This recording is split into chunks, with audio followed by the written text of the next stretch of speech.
ಹೀಗಾಗಿ ನಿಜವಾಗ್ಲೂ ಇದು ಅಫ್ಕೋರ್ಸ್ ಅದಕ್ಕೇನಂತಾರೆ ಬಹಳ ಡೆಮೋಕ್ರೆಟಿಕ್ ಪಾರ್ಟಿಸಿಪೇಷನ್ 33%, ಅದ್ರ ಪಾರ್ಟಿಸಿಪೇಟರಿ ಡೆಮೋಕ್ರಸಿ ಆಗ್ತಾ ಇದೆ. ನಾವು ಪಾರ್ಟಿಸಿಪೇಟ್ ರಿಯಲ್ ಆಗಿ ಮಾಡ್ತಾ ಇದ್ದಾರ ನೋಡಿ. ಇವಾಗ ಲೋಕಸಭೆಯಲ್ಲಿ ನಿಮ್ಗೆ ಗೊತ್ತಿದೆ, ಮಹಿಳಾ ಬಿಲ್ ಅನ್ನ 2025 ಅದನ್ನ ಒಪ್ಕೊಳ್ಳಿಲ್ಲ. 30% ರಿಸರ್ವೇಶನ್ ಕೊಡಬೇಕು ಏನೋ ಇದೆ, ಪೊಲಿಟಿಕ್ಸ್ ಇದೆ, ಅದು ಬೇರೆ ವಿಚಾರ. ಅದೆಲ್ಲ ಇಲ್ಲಿ ನಾವು ಚರ್ಚೆ ಮಾಡೋದು ಬೇಡ. ಬಟ್ ನಂದು ಏನಿದೆ ಅಂತಂದ್ರೆ, ಬಸವಣ್ಣವ್ರು ಏನ್ ಹೇಳಿದ್ರು, ಮಹಿಳೆಯರಿಗೂ ಕೂಡ ಸಮಾನವಾದ ಹಕ್ಕುಗಳಿರಲಿ. ಯಾವಾಗ ಅವ್ರಿಗೆ ಉಪನಯನ ಮಾಡೋದು ಬಂತಲ್ಲ, ಅವಾಗ ನನ್ನ ಅಕ್ಕ, ನನ್ನ ನೀಲಾಂಬಿಕೆ, ನನ್ನ ಅಕ್ಕ ದೊಡ್ಡಕ್ಕೆ, ಅವಳಿಗೆ ನೀವು ಉಪನಯನ ಮಾಡಿದ್ರೆ ಆಮೇಲೆ ನಾನು ಹೀಗೇನು, ಅವಾಗನೇ ಅವನು ಸಮಾಜದಲ್ಲಿ ಮಹಿಳೆಯರಿಗೆ ಅಷ್ಟು ಸಮಾನವಾದ ಹಕ್ಕುಗಳು ಇರಲಿಲ್ಲ ಅಂತಂದಾಗ, ಮಹಿಳೆಯರು ಕೂಡ ಸಮಾನ ಹಕ್ಕುಗಳು ಇರಬೇಕು. ಇವತ್ತಿನ ದಿನ ನಾವು ಅದನ್ನು ನೋಡೋದಾದ್ರೆ ಶಿಕ್ಷಣದಲ್ಲಿ ಅವರಿಗೂ ಸಮಾನ ಹಕ್ಕುಗಳು ಇರಬೇಕು, ಸಮಾನತೆ ಇರಬೇಕು, ಯಾವುದೇ ರೀತಿಯಾದ ಡಿಸ್ಕ್ರಿಮಿನೇಷನ್ ಇರಬಾರದು. ಆರೋಗ್ಯ ಸೇವೆಗಳಲ್ಲಿ ಕೂಡ ಡಿಸ್ಕ್ರಿಮಿನೇಷನ್ ಇರಬಾರದು. ಈ ಶ್ರಮದಲ್ಲಿ ಕೂಡ, ಲೇಬರ್ ಮಾರ್ಕೆಟ್ ಅಲ್ಲಿ ಕೂಡ ಡಿಸ್ಕ್ರಿಮಿನೇಷನ್ ಇರಬಾರದು. ಹಾಗೇನೆ ನಾವು ಈ ನಿರ್ಣಯ ತಗೋತೀವಲ್ಲ, ಮನೆಯಲ್ಲಿ ಆಗಿರ್ಬೋದು ಅಥವಾ ಈ ಗ್ರಾಮ ಸಭೆಯಲ್ಲಿ ಆಗಿರ್ಬೋದು ಅಥವಾ ಲೋಕಸಭೆಯಲ್ಲಿ ಆಗಿರ್ಬೋದು, ನಿರ್ಣಯ ತೆಗೆದುಕೊಳ್ಳ ಮಹಿಳೆಯರು ಕೂಡ ಸರಿಸಮಾನಾಗಿ ಭಾಗಿಯಾಗಲಿಕ್ಕೆ ಅವಕಾಶ ಮಾಡಬೇಕು. ಅವಾಗ ಮಾತ್ರ ಅಭಿವೃದ್ಧಿ ಹೆಚ್ಚಾಗ್ತದೆ, ವಿಕಸಿತ ಭಾರತ ಸಾಧನೆ ಮಾಡಕ್ಕೆ ಸಾಧ್ಯದ ಅಂತಕ್ಕಂಥದ್ದನ್ನ ನಾವು ಬಸವಣ್ಣವರು ಒಂದು ಏನು ಚಿಂತನೆ ಇದೆಲ್ಲ, ಮಹಿಳೆಯರಿಗೆ ಸರಿ ಸಮಾನ ಹಕ್ಕುಗಳಾಗಬೇಕು, ಮಹಿಳಾ ಸಬಲೀಕರಣ ಆಗಬೇಕು. 12ನೇ ಶತಮಾನದಲ್ಲೇ ಮಹಿಳಾ ಸಬಲೀಕರಣವನ್ನು ಗುರುತಿಸಿದ್ದಾರೆ. ಇವತ್ತು ಅದು ಬಹಳ ಪ್ರಸ್ತುತ ಅಂತಕ್ಕಂಥ ಮಾತನ್ನ ನಾನು ಹೇಳಕ್ ಇಷ್ಟಪಡ್ತೀನಿ. ಹಾಗೇನೆ ಈ ರಿಜೆಕ್ಷನ್ ಆಫ್ ರಿಚುವಲ್ಸ್ ಅಂತ ಕರೀತಾರೆ, ಕರ್ಮಕಾಂಡಗಳ ನಿರಾಕರಣೆ. ಕರ್ಮಕಾಂಡಗಳಂದ್ರೆ ಯೋಗ, ಯಜ್ಞೆ ಮಾಡ್ತಾರೆ ನೋಡಿ, ಮೂರ್ತಿ ಪೂಜೆ, ಮೂಢನಂಬಿಕೆ, ಇಂಥವುಗಳನ್ನ ಅವರು ಯಾವಾಗಲೂ ಪ್ರತಿಪಾದನೆ ಮಾಡಲಿಲ್ಲ. ಗುಡಿ ಕಂಡಲ್ಲಿ ನೀರು ಕಂಡಲ್ಲಿ ಮುಳುಗುವುದು, ಗುಡಿ ಕಂಡಲ್ಲಿ ಸುತ್ತುವುದು, ಇದು ಅವರು ವಿರೋಧ ಮಾಡ್ತಾ ಇದ್ರು ಅಂತ.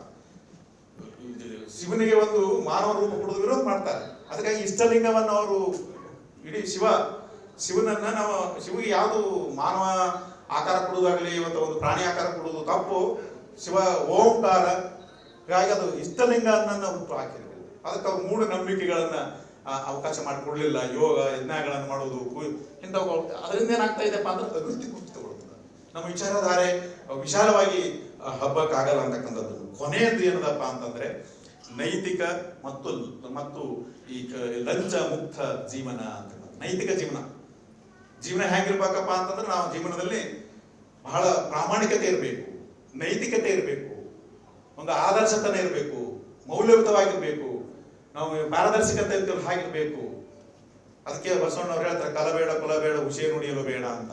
ಅನ್ನರಿಗೆ ಅಸಹ್ಯ ಬೇಡ, ಇನ್ನೊಬ್ರಿಗೆ ಅಸಹ್ಯ ಪಡಬೇಡ್ರಿ, ಕೊಲ್ಬೇಡ್ರಿ, ಕಳು ಮಾಡಬೇಡ್ರಿ, ನಾವು ನಮ್ಮನ್ನ ನಾವೇ ಬಣ್ಣಿಸ್ಕೊಳ್ಬೇಡ್ರಿ. ಇದು ಏನ್ ಬಹಳ ಅದ್ಭುತವಾದಂತಹದ್ದು ಮಾತಲ್ವಾ? ಹಿಂಗಾಗಿ ಈ ಲಂಚ ಕೂಡ ತಿನ್ಬೇಡ್ರಿ, ಪಾಪಿಯದನ್ನ ಪ್ರಾಯಶ್ಚಿತ್ತ ಗೆಲ್ಲದೆ ಸತ್ಪಾತ್ರಕ್ಕೆ ಸಲ್ಲದೆ ಅಂತ ಹೇಳಿದ್ರು. ನಾಯಿ ಹಾಲು ನಾಯಿಗಲ್ಲದೆ ಪಂಚಾಮೃತಕ್ಕೆ ಸಲ್ಲದು ಅಂತಕ್ಕಂಥದ್ದು. ಅಂದ್ರೆ ಅನ್ಯಾಯದಿಂದ ನಾವು ಏನು ಗಳಿಸ್ತೀವಿ ಅದು ಉಳಿಯುವುದಿಲ್ಲ, ಅದು ಪ್ರಾಯಶ್ಚಿತ್ತಕ್ಕೆ ಸಲ್ಲದು. ಅಂದ್ರೆ ಅಯ್ಯೋ ಅನ್ಯಾಯದಿಂದ ಗಳಿಸಿದ್ದು ಹಿಂಗೆ ಏನೋ ಹೋಗ್ಬಿಡ್ತೈತಿ, ಅಯ್ಯೋ ಹಾಳಾಯ್ತು, ಆಕ್ಸಿಡೆಂಟ್ ಆಯ್ತು, ಮನೆ ಬಿತ್ತು, ಹಿಂಗಾಯ್ತು, ಇಷ್ಟ ಹಾಳಾಯ್ತು, ಇದು ಪ್ರಾಯಶ್ಚಿತ್ತ ಪಡ್ತೀವಿ ಅದರಿಂದ, ಅನ್ಯಾಯದಿಂದ ಗಳಿಸಿದ ಹಣ ಹೀಗೆ ಪ್ರಾಯಶ್ಚಿತ್ತ ಪಡ್ತಕ್ಕಂಥದ್ದು. ಹೀಗಾಗಿ ಅವರು ನೈತಿಕ ಜೀವನ, ethical life, corruption free life ಇರಬೇಕು, ಒಳ್ಳೆ ಇನ್ನೊಬ್ಬಿಗೆ ನಾವು ಮಾದರಿ ಆಗ್ಬೇಕು ಅಂತಕ್ಕಂಥದ್ದನ್ನು ಏನು ಒಂದು 7 ಸೂತ್ರಗಳನ್ನ, ಅಭಿವೃದ್ಧಿ ಸೂತ್ರಗಳನ್ನ ಬಸವಣ್ಣವರು, ಬಹುಶಃ ಶಿವರಾಜ್ ಪಾಟೀಲ್ ಆಗಿರ್ಬೋದು, ತಾವೆಲ್ಲ ಇಲ್ಲಿ ಹಿರಿಯರು ಗಣ್ಯರಿದ್ದೀರಿ, ಇದಕ್ಕಿಂತ ಜಾಸ್ತಿ ನೀವು ತಿಳ್ಕೊಂಡಿದ್ದೀರಿ. ಇದರಲ್ಲಿ ನನ್ನ ಒಂದು ದೃಷ್ಟಿಕೋನ ಏನಪ್ಪ ಅಂದ್ರೆ, 7 ಸೂತ್ರಗಳು ಏನಲ್ಲ ಬಸವಣ್ಣವ್ರದ್ದು, ಒಂದು ಸಮಾನತೆ ಸಮಾಜ ಆಗಿರ್ಬೋದು, ಕಾಯಕವೇ ಕೈಲಾಸ ಆಗಿರ್ಬೋದು, ಅನ್ನೋದಾಸವ ಆಗಿರ್ಬೋದು, ಅನುಭವ ಮಂಟಪ ಸ್ಥಾಪನೆ ಆಗಿರ್ಬೋದು, ಅದೇ ರೀತಿಯಾಗಿ ಮಹಿಳೆಯರ ಒಂದು ಸಮಾನತೆ ಹಕ್ಕುಗಳಾಗಿರ್ಬೋದು, ಕರ್ಮಕಾಂಡಗಳ ನಿರಾಕರಣೆ, ರಿಜೆಕ್ಷನ್ ಆಫ್ ರಿಚುವಲ್ಸ್ ಆಗಿರ್ಬೋದು, ನೈತಿಕ ಜೀವನ ಮತ್ತು ಲಂಚ ಮುಕ್ತ ಜೀವನ ಆಗಿರ್ಬೋದು, ಇವೇನದವಲ್ಲ ಇವತ್ತು ಬಹಳ ಪ್ರಸ್ತುತ ಅದಾವ ಅಂತಕ್ಕಂಥ ಮಾತನ್ನ ನಾನು ಹೇಳಕ್ ಇಷ್ಟಪಡ್ತೀನಿ. ಅದ್ರಾಗ ನಾವೆಲ್ಲರೂ ಬಸವಾದಿಗಳನ್ನೇ, ಬಸವ ತತ್ವಗಳನ್ನ ಅಳವಡಿಸ್ಕೊಂಡಿದ್ದೇವರೇ, ಬಟ್ ಇಷ್ಟು ನಿಖರವಾಗಿ ಬಹಳ ಬಸವಣ್ಣವ್ರು ಏನ್ ಹೇಳಿದ್ರೆ ಅಷ್ಟು ಪ್ರಾಮಾಣಿಕವಾಗಿ ನಾವು ಅಳವಡಿಸ್ಕೊಳ್ಳಲ್ಲಿ ಬಹಳ ಹಿಂದೆ ಅದೀವಿ ಅಂತಕ್ಕಂಥ ಮಾತನ್ನು ಹೇಳ್ತೀನಿ. ಯಾಕಂದ್ರೆ ಅಷ್ಟೆಲ್ಲ ನಡ್ಕೊಳ್ಳಕ್ ಆಗಲ್ಲ ಇವತ್ತಿನ ಒಂದು ಸಂಕೀರ್ಣ ಸಮಾಜದಲ್ಲಿ. ಬಟ್ ಈ ಏನು ತತ್ವಗಳನ್ನು ಪ್ರತಿಪಾದನೆ ಮಾಡಿದ್ರೆ 12ನೇ ಶತಮಾನದಲ್ಲಿ ನಾವೇನಾದ್ರೂ ಅಳವಡಿಸಿಕೊಂಡಿದ್ದಾದ್ರೆ ನಿಜವಾಗಲೂ ನಮ್ಮ ಏನು ಬಸವರಾಜ್ ಗುರಿಕರ್ ಸರ್ ಅವರ ಏನು ಮೊದಲು ಒಂದು ಕೇವಲ 10x10 ರೂಮಲ್ಲಿ ಮಲ್ಕೋತಿದ್ರು, ಅವ್ರು ಮಲ್ಕೊಂಡ್ರೆ ಹೊಸ್ತಲ್ ಕಾರ್ ಹೊತ್ತಿತ್ತು ಅಂತ ಹೇಳ್ತಿದ್ರು.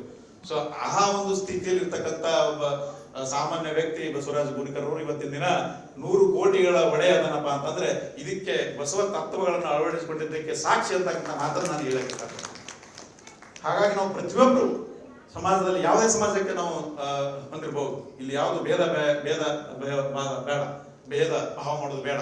ಅದಕ್ಕೆ ಬಸವಣ್ಣವರು ಇವನ ಆರವ ಅಂತ ಅನಿಸದೇರಯ್ಯ, ಇವ ನಮ್ಮವ ಇವ ನಮ್ಮ ಮನೆಯ ಮಗನೆಂದ ಅನಿಸಯ್ಯ ಅಂತ ಬಹಳ ಅದ್ಭುತವಾಗಿ ಹೇಳಿದಾರಲ್ಲ. ಇದು ಏನಿದು? ಏನು ಬಂದಿರಿ ಹದುಳು ಬಿದ್ದಿರಿ, ಏನ್ ಬಂದಿರಿ ಆರಾಮಿದ್ದೀರಿ ಅಂತ ಕೇಳ, ಕುಳಿತುಕೊಂಡರೆ ನೆಲವು ಕುಳಿಯುವುದೇ ಅಂತಾರ ಅವ್ರು. ಬರ್ರಿ ಕುಂದ್ರಿ. ನಾವು ಮನೆಗೆ ಬಂದವ್ರು ಯಾರಾದ್ರೂ ಎತ್ತಿನ ಬಂದು ಸಡನ್ ಆಗಿ ಕುಂದ್ರಂಗಿಲ್ಲ. ನೀವ್ ಯಾರ್ರಿ, ಎಲ್ಲಿಂದ ಬಂದಿರಿ, ಯಾಕೆ ಬಂದಿರಿ, ಏನ್ ಕೆಲಸ ಆಗಬೇಕಾಗಿತ್ತು, ನಿಂತ್ಕೊಂಡೇ ಮಾತಾಡಿಸ್ತೀವಿ ಹೊರತು ಬರ್ರಿ ಕುಂದ್ರಿ ಅಂತ ಬಹಳ ಕಡಿಮೆ. ಅದಕ್ಕೆ ಸ್ನೇಹಿತರೆ, ಇದು ಇಂಥ ಈಗಿನ ಒಂದು ಸಂದರ್ಭದಲ್ಲಿ ನಾನು ನೋಡ್ತೀನಿ, ದಿನನಿತ್ಯ ಪತ್ರಿಕೆಗಳಲ್ಲಿ ಮಾಧ್ಯಮಗಳಲ್ಲಿ ನೋಡ್ತೇನೆ, ಬಹಳಷ್ಟು ವ್ಯಾಲ್ಯೂಸ್ಗಳೇನಂತ ಮಾನವ ಮೌಲ್ಯಗಳೇನಂತ ಕರಿತೀವಲ್ಲ, ಒಂದು ನಂಬಿಕೆ ಆಗಿರ್ಬೋದು, ಇನ್ನೊಬ್ಬರಿಗೆ ಸಹಾಯ ಮಾಡ್ತಕ್ಕಂಥದ್ದಾಗಿರ್ಬೋದು, ಅಥವಾ ಪ್ರಾಮಾಣಿಕತೆ ಆಗಿರ್ಬೋದು. ಪ್ರಾಮಾಣಿಕತೆ ಬಹಳ ಮುಖ್ಯದ ಜೀವನದಲ್ಲಿ. ಅಥವಾ ಏನು ಬಸವಣ್ಣನ ತತ್ವಗಳೇನದಲ್ಲ, ಆ ತತ್ವಗಳನ್ನ ಒಂದು ಒಂದು ಬಹಳ ಕಡಿಮೆ ಕಡಿಮೆ ಕಡಿಮೆ ಒಬ್ರಿಗೊಬ್ರಿಗೆ ಸಹಿಸಂಗಿಲ್ಲ. ರಾಜಕೀಯ ನೋಡ್ರಿ, ವೈಯಕ್ತಿಕ ಜೀವನ ನೋಡ್ರಿ, ಮನೆಯಲ್ಲೇ ಹೇಳಿದ್ರು ನಮ್ಮ ಶಿವರಾಜ್ ಪಾಟೀಲ್ರು, ಮನೆಯಲ್ಲಿ ಗಂಡ ಹೆಂಡತಿ ಸಂತೋಷವಾಗಿದ್ರೆ ಅದಕ್ಕಿಂತ ಸಿರಿತನ ಯಾವುದೂ ಇಲ್ಲ ಅಂತ. ಹೌದು, ನಿಜಕ್ಕೂ ಅದೇ ಸಿರಿತನ. ಹಣದ ರೂಪದಲ್ಲಿ, ಆಸ್ತಿ ರೂಪದಲ್ಲಿ, ಬಿಲ್ಡಿಂಗ್ ರೂಪದಲ್ಲಿ, ಅಥವಾ ನಮ್ಮ ಕಾರ್ ಬೆಂಚ್ ಆ ಕಾರ್ಗಳಲ್ಲಿ ಸಂಪತ್ತನ್ನು ಅಳಿಬಾರ್ದು. ಇವತ್ತು ಗಂಡ ಹೆಂಡತಿ ಕುಟುಂಬ ಸಂತೋಷವಾಗಿದ್ದು, ತಿನ್ನಕ್ಕೆ ಏನಿದ್ರು ಸರಿ, ಸಂತೋಷವಾಗಿದ್ರೆ ಅದೇ ಸಿರಿತನ ಅಂತಕ್ಕಂಥದ್ದು. ನಿಜವಾಗ್ಲು ನಮ್ಮ ಹತ್ರ ಎಷ್ಟೋ ಆಸ್ತಿ ಇರ್ಬೋದು, ಎಷ್ಟೋ ಆಸ್ತಿಗಳು ಇರ್ಬೋದು, ಅಂತ ನಮ್ಮದ್ರೆ ಇಲ್ಲಾಂದ್ರೆ ಆಸ್ತಿ ತೋಡಿ ಏನ್ ಮಾಡ್ತೇವೆ. ಹೀಗಾಗಿ ಸ್ನೇಹಿತರೆ, ತಾವೆಲ್ಲರೂ ನಮ್ಗಿಂತ ಹೆಚ್ಚಿನ ವಿಚಾರಧಾರಿಗಳಿದ್ದೀರಿ, ನಮ್ಗಿಂತ ದೊಡ್ಡವರಿದ್ದೀರಿ, ಅನುಭವಿಸ್ತಾ ಇದ್ದೀರಿ, ನಮ್ಮಂತವರಿಗೆ ನೀವು ಮಾರ್ಗದರ್ಶನ ನೀಡ್ತೀರಿ. ನಾವೆಲ್ಲರೂ ಈ ಸಮಾಜದಲ್ಲಿ ಏನು ಹುಡುಕುಗಳಿದ್ದಾವೆ, ಇವ ಮೂಢನಂಬಿಕೆ ಆಗಿರ್ಬೋದು, ಅಪ್ರಾಮಾಣಿಕತೆ ಆಗಿರ್ಬೋದು, ಅದಕ್ಷತೆ ಆಗಿರ್ಬೋದು, ಲಂಚತನ ಆಗಿರ್ಬೋದು, ಅಥವಾ ಇಂಥವೇನು ಸಾಮಾಜಿಕ ದುಷ್ಟ ಶಕ್ತಿಗಳು ಇವತ್ತು ಮಾನವ ಅಭಿವೃದ್ಧಿಗೆ ಆತಂಕ ಒಳಪಡಿಸ್ತಾ ಇದ್ದಾವಲ್ಲ, ಅಂತ ದುಷ್ಟ ಶಕ್ತಿಗಳನ್ನು ಹೊಡೆದೋಡಿಸಲಿಕ್ಕೆ ನಾವೆಲ್ಲರೂ ಪ್ರಾಮಾಣಿಕ ಪ್ರಯತ್ನ ಮಾಡಬೇಕು. ಯಾವ ರೀತಿಯಾಗಿ ಕುನೇಕ ಸಮುದಾಯಕ್ಕೆ, ಕೊನೆಕ ಕುಟುಂಬದವರು ಏನು ಒಂದು ಬಸವ ತತ್ವಗಳನ್ನು ಅಳವಡಿಸಿಕೊಂಡು ಇಡೀ ಸಮಾಜಕ್ಕೆ ಮಾದರಿಯಾಗಿದ್ದಾರೆ, ಅದೇ ರೀತಿಯಾಗಿ ನಾವೆಲ್ಲರೂ ಮಾದರಿ ಆಗಬೇಕು ಅಂತಕ್ಕಂಥ ಮಾತನ್ನ ಇಲ್ಲಿ ನಾನು ಹೇಳಕ್ಕೆ ಇಷ್ಟಪಡ್ತೇನೆ. ಕೊನೆಯದಾಗಿ ಇವರು ಒಂದು ಓವರಾಲ್ ನಾನು ಹಂಗ ಅನಾಲಿಸಿಸ್ ಮಾಡಿದಾಗ, ಶಿವರಾಜ್ ಪಾಟೀಲ್ ಸರ್ ಹೇಳೋದನ್ನ ಮಾಡಿದಾಗ ಇವ್ರ ಸಾಧನೆ ಹಿನ್ನೆಲೆ ಏನದ ಅಂತಕ್ಕಂಥದ್ದು ನಾನು ಒಂದು 7 ಅಂಶಗಳನ್ನು ನಾನು ಗಮನಿಸಿದ್ದೀನಿ. ಜಸ್ಟ್ ಇಲ್ಲೇ ಕುತ್ಕೊಂಡು ವಿಚಾರ ಮಾಡಿ ಬರ್ದೆ ಏನೇನು ಇರ್ಬೋದು, ಇವ್ರು ಯಾಕೆ ನಾನು ಹಿಂಗೆ ಉಲ್ಟಾ ನೋಡಿದೆ. ಅವ್ರು ಪಾಸಿಟಿವ್ ನೋಡಿದ್ರೆ ನಾನು ನೆಗೆಟಿವ್ ನೋಡಿದೆ. ಏನಪ್ಪ ಇವರಲ್ಲಿ ಆಲಸ್ಯತನ ಇಲ್ಲ. ಆಲಸ್ಯತನ ಅನ್ನೋದು ಇದು ಒಂದು ಜಡ್ ಇದ್ದಾಗ ನಮಗೆಲ್ಲರೂ ಆಲಸ್ಯತನ ಅಂತೀವಿ ನಾವು. ಆಲಸ್ಯತನ ಅದಕ್ಕೆ ಏನಂತಾರೆ, ಲೇಜಿನೆಸ್ ಅಂತ ಕರಿತೀವಿ. ಲೇಜಿನೆಸ್ ಕಿಲ್ಸ್ ದಿ ವಿಸ್ಡಮ್ ಅಂತ. ವಿಸ್ಡಮ್ ಅಂದ್ರೆ ಏನು, ಇದು ಲೇಜಿನೆಸ್ ಕಿಲ್ಸ್ ದಿ ಆಂಬಿಷನ್ ಅಂತ. ಆಂಬಿಷನ್ ಅಂದ್ರೆ ಮಹತ್ವಾಕಾಂಕ್ಷೆ. ನಮ್ಮ ಮಹತ್ವಾಕಾಂಕ್ಷೆ ಏನಪ್ಪಾ, ನಾವು ಸಮಾಜದಲ್ಲಿ ಒಬ್ಬ ಒಳ್ಳೆ ವ್ಯಕ್ತಿ ಆಗ್ಬೇಕು, ಸಮಾಜಕ್ಕೆ ಸಮಾಜಮುಖಿಯಾಗಿ ಕೆಲಸ ಮಾಡಬೇಕು, ನಾನು ಒಳ್ಳೆ ಇವರ ದೃಷ್ಟಿಕೋನದಲ್ಲಿ ಒಳ್ಳೆಯ ಒಂದು ಪ್ರಿಂಟಿಂಗ್ ಪ್ರೆಸ್ ಅಥವಾ ಇನ್ನಿತರ ಯಾವುದೋ ಕೆಲಸದಲ್ಲಿ ನಾನು ಸಾಧನೆ ಮಾಡಬೇಕು. ಹಾಗೇನೆ ನೀವು ಕೂಡ ನಿಮ್ಮ ಉದ್ದಿಮೆಯಲ್ಲಿ ನೀವು ಒಂದು ದೊಡ್ಡ ಸಾಧನೆ ಮಾಡಬೇಕು ಅಂತ. ಲೇಜಿನೆಸ್ ಇತ್ತಪ್ಪ ಅಂತಂದ್ರೆ ಸಾಧನೆ ಮಾಡಕ್ ಸಾಧ್ಯ ಇದೆನಾ? ಆಲಸ್ಯತನ ಇತ್ತಂದ್ರೆ ಸಾಧನೆ ಮಾಡಕ್ ಸಾಧ್ಯ? ಇವರಲ್ಲಿ ನನ್ನ ದೃಷ್ಟಿಕೋನದಲ್ಲಿ ಅಥವಾ ಹಾಗೆ ಅಧ್ಯಯನ ಮಾಡೋದ್ರ ಪ್ರಕಾರ ಇವರು ಕುಟುಂಬದಲ್ಲಿ ಯಾರು ಬಹುಶಃ ಆಲಸ್ಯತನ ಇಲ್ಲ ಅಂತ. ಯಾರು ಜೀವನದಲ್ಲಿ ಆಲಸ್ಯತನವನ್ನ ಅಳವಡಿಸ್ಕೊಳ್ಳೋದಿಲ್ವೋ ಅವ್ರು ನಿಜವಾಗ್ಲೂ ಸಾಧನೆ ಮಾಡಕ್ ಸಾಧ್ಯ ಅಂತ. ಅಂದ್ರೆ work is work simple. One has to work like a clock ಅಂತ. Sit like a rock. ಕಲ್ಲಿನ ಕುಂದಿರ್ಬೇಕು, ಗಡಿಯಾರದಂತೆ ಕೆಲಸ ಮಾಡಬೇಕು ಅಂತ. Sit like a rock, work like a clock ಅಂತ. ಹಂಗ ಆಲಸ್ಯತನ ಇರ್ಬೋದು. ಆಲಸ್ಯತನ ಏನಾದ್ರು ಇದ್ರೆ ನಮ್ಮ ಮಹತ್ವಾಕಾಂಕ್ಷೆ ಏನಂತ ಕರಿತೀವಲ್ಲ, ಆ ಮಹತ್ವಾಕಾಂಕ್ಷೆ ಸಾಧನೆ ಮಾಡಕ್ ಸಾಧ್ಯ ಆಗುದಿಲ್ಲ ಅಂತಕ್ಕಂಥದ್ದು. ಇನ್ನೊಂದು ಸಿಟ್ಟು ಇರಬಾರ್ದು ಮನುಷ್ಯನಾಗ. ಆಂಗರ್ ಕರಿತೀವಿ ನಾವು. ಆಂಗರ್ ಕಿಲ್ಸ್ ಅವರ್ ಗೋಲ್ ಅಂತ. ಅಥವಾ ನಾವೇನು ಸಾಧನೆ ಮಾಡಕ ಅಂತ ಅಂದ್ಕೊಂಡಿದ್ದು ಅದು ಸಿಟ್ಟಿಲ್ಲ ಅವ್ರ ಹತ್ರ. ನಾವು ಸಾಗನೆ ಇಲ್ಲಿ, ಯಾಕಂದ್ರೆ ಅವ್ರಿಗೆ ಮೊದಲು ನಾನು ನೋಡಿದ್ದೀನಿ ಅವ್ರನ್ನ ಸಿದ್ಧಲಿಂಗೇಶ್ವರ ಪ್ರಿಂಟಿಂಗ್ ಪ್ರೆಸ್ ಹೊರಗಡೆ ನಾನು ಸಿಕ್ಕಿದ್ದಾರೆ. ಮನುಷ್ಯನಿಗೆ ಸಿಟ್ಟಿರ್ಬಾರ್ದು. ಸಿಟ್ಟು ತನ್ನ ವೈರಿ ಶಾಂತಿ ಪರರ ವೈರಿ ಅಂತ ಹೇಳ್ತಾರೆ ನಮ್ಮ ದಾರ್ಶನಿಕರು. ಸೊ ಸಿಟ್ಟು ನಮ್ಮ ಹತ್ರ ಇತ್ತಪ್ಪ ಅಂತಂದ್ರೆ ಅದು ನಮ್ಮನ್ನೇ ಕೊಲ್ತದ. ಸಿಟ್ಟಿರ್ಬಾರ್ದು ಯಾವುದೇ. ಹೀಗಾಗಿ ಸಿಟ್ಟಿನಿಂದ ಅವ್ರು ಮುಕ್ತಿ ಅದಾರ. ಇವತ್ತಿನ ದಿನ ಈ ಒಂದು ಸ್ಥಾನಕ್ಕೆ ಬರಬೇಕು ಅಂತಂದ್ರೆ, ಈ ತರ ಸಾಧನೆ ಮಾಡಬೇಕು ಅಂತಂದ್ರೆ, ಈ ತರ ಒಂದು ಸಮಾಜಕ್ಕೆ ಅವ್ರು ಮಾದರಿ ಆಗಿರ್ಬೇಕಪ್ಪ ಅಂತಂದ್ರೆ ನಾವು ಅವರ ಹಾಗೆ ಸಿಟ್ಟಿನಿಂದ ಮುಕ್ತಿಯಾಗಿರ್ಬೇಕು. ಸಿಟ್ಟಿತ್ತಪ್ಪ ಅಂದ್ರೆ ಈ ತರ ಅವರು ಫಸ್ಟ್ ಸಿಟ್ಟಿರೋದು ಬಹಳ ಮಂದಿ ಹೆಂಡತಿ ಮೇಲೆನೆ. ಹೌದಾನೆ? ಹಾಗಾಗಿ ಸಿಟ್ಟು ಬರೋದು ನಮಗಿಂತ ಕೆಳಗಿನವ್ರು ಇರ್ತಾರಲ್ಲ ಅವ್ರ ಮೇಲೆ ಸಿಟ್ಟು ತೋರಿಸ್ತೀವಿ ನಾವು. ಇವ್ರು ಯಾವ ಕಾರಣಕ್ಕೂ ತಮ್ಮ ಪತ್ನಿಯರ ಜೊತೆಗಾಗಲಿ ಅಥವಾ ಮನೆ ಕುಟುಂಬದವರ ಜೊತೆಗಾಗಲಿ ಯಾವ ರೀತಿಯಾದಂಥದ್ದು ಸಿಟ್ಟು ಸ್ವಭಾವವನ್ನು ತೋರಿಸಿರ್ತಿಲ್ಲ. ಸಿಟ್ಟು ಬರಬಾರದು, ಸಿಟ್ಟಿನಿಂದ ಮುಕ್ತಿ ಇರಬೇಕು ಅಂತಕ್ಕಂಥ ಮಾತನ್ನ ಇಲ್ಲಿ ಹೇಳಕ್ಕೆ ಇಷ್ಟಪಡ್ತೇನೆ. ಇನ್ನೊಂದು, ಯಾವುದಕ್ಕೂ ಹಿಂಜರಿತಿರ್ಬಾರ್ದು, ಹೆದರಿಕೆ, ಫಿಯರ್ ಅಂತೀವಿ ನಾವು. ಯಾವುದೇ ಒಂದು ಕೆಲಸ ಮಾಡ್ಲಿಕ್ಕೆ ಅವ್ರು ಇವತ್ತು ಪ್ರಿಂಟಿಂಗ್ ಪ್ರೆಸ್ದಲ್ಲಿ ಎಷ್ಟು ಒಂದು ಹಣವನ್ನು ತೊಡಗಿಸಿದ್ದಾರಪ್ಪ ಅಂತ ಬಹಳಷ್ಟು ತೊಡಗಿಸಿದ್ರು. ಇವತ್ತಿನ ದಿನ ಬಹಳಷ್ಟು ಜನ ಪುಸ್ತಕನೇ ಖರೀದಿ ಮಾಡಲ್ಲ, ಆದ್ರೂ ಕೂಡ ಆ ರಿಸ್ಕ್ ಅನ್ನು ತಗೊಂಡು ಅವರು ಬಂಡವಾಳ ಹೂಟೆ ಮಾಡಿದ್ದಾರೆ. ಹೀಗಾಗಿ there should not be any fear in taking risk. ನಾವು ಯಾವುದೇ ಕೆಲಸ ಮಾಡಲಿ ಇವತ್ತು, ಔದ್ಯೋಗಿಕವಾಗಿರಲಿ, ಶೈಕ್ಷಣಿಕವಾಗಿರಲಿ, ಸಾಮಾಜಿಕವಾಗಿರಲಿ, ಯಾವುದೇ ಒಂದು ಜವಾಬ್ದಾರಿ ತಗೋವಾಗ, ಯಾವುದೇ ಒಂದು ರೆಸ್ಪಾನ್ಸಿಬಿಲಿಟಿ ತಗೊಳ್ಳುವಾಗ ನಮ್ಗೆ ಅಂಜಿಕೆ ಇರಬಾರ್ದು, ರಿಸ್ಕ್ ಇರಬಾರ್ದು, ಫಿಯರ್ ಇರಬಾರ್ದು ಅಂತಕ್ಕಂಥ ಮಾತು. ಸೊ ಫಿಯರ್, ಅವ್ರಿಗೆ ಯಾವುದು ಅಂಜಿಕೆ ಇಲ್ಲ ಅವ್ರಿಗೆ. ಎಸ್, ಅವ್ರಿಗೆ ಆತ್ಮವಿಶ್ವಾಸ ಇದೆ. ನಾನು ಇವತ್ತು 2,000 ಪುಸ್ತಕ ಖರೀದಿ ಮಾಡಿದ್ರೆ 2,000 ಮಾರಾಟ ಆಗ್ತಾರೆ, ಅವರು ನನಗೆ ಗಿರಾಕಿಗಳು ಅದಾರ ಅಂತಕ್ಕಂಥದ್ದು ಇವರಿಗೆ ಆತ್ಮವಿಶ್ವಾಸ ಇದೆ. ಹೀಗಾಗಿ ಆತ್ಮವಿಶ್ವಾಸ ಇರೋದ್ರಿಂದ ಅವ್ರಿಗೆ ಯಾವುದೇ ಭಯ ಇಲ್ಲ. ಇನ್ನೂ ಸುಮಾರು ಪುಸ್ತಕಗಳನ್ನು ಅವರು ಪಬ್ಲಿಷ್ ಮಾಡ್ಬೋದು ಅಂತಕ್ಕಂಥದ್ದನ್ನು ನಾನು ಇಲ್ಲಿ ಗಮನಿಸ್ಕೊಂಡೆ. ಇನ್ನೊಂದು, ಈಗೋ ಇರಬಾರ್ದು ಅಂತ, ಅಹಂಕಾರ ಇರ್ಬೋದು ಮನುಷ್ಯನಿಗೆ. ಅಹಂಕಾರ ಇತ್ತಪ್ಪ ಅಂತಂದ್ರೆ ನಾವು ಏನನ್ನೋ ಸಾಧನೆ ಮಾಡೋಕ್ಕಾಗಲ್ಲ, ಕಲೀಲಿಕ್ಕಾಗಲ್ಲ. ನಾನೇ ಭಾರಿ ಅಂಥದ್ದನ್ನ ನಾವು ಇದರಲ್ಲಿ ಕಾಣುವುದಿಲ್ಲ. ನಾನೇ ಭಾರಿ, ನಾನೇ ಶ್ರೀಮಂತ, ನಾನೇ ಜ್ಞಾನವಂತ, ಇದು ಕೂಡ ಮನುಷ್ಯನಿಗೆ ಬರಬಾರ್ದು. ಯಾರು ಈಗೋ ಅಂತ ಏನ್ ಕರಿತೀವಿ, ಗರ್ವ, ಅಹಂಕಾರ ಅಂತ ಏನ್ ಕರಿತೀವಿ, ಯಾವುದೇ ದೃಷ್ಟಿಯಿಂದ ಆಗಿರ್ಬೋದು, ಶ್ರೀಮಂತಿಕೆ ಆಗಿರ್ಬೋದು, ಜ್ಞಾನದಿಂದ ಆಗಿರ್ಬೋದು, ಆರೋಗ್ಯದಿಂದ ನಾನೇ ಬಲಿಷ್ಠರಿರ್ತಕ್ಕಂಥ ಗರ್ವ ಇರಬಹುದು.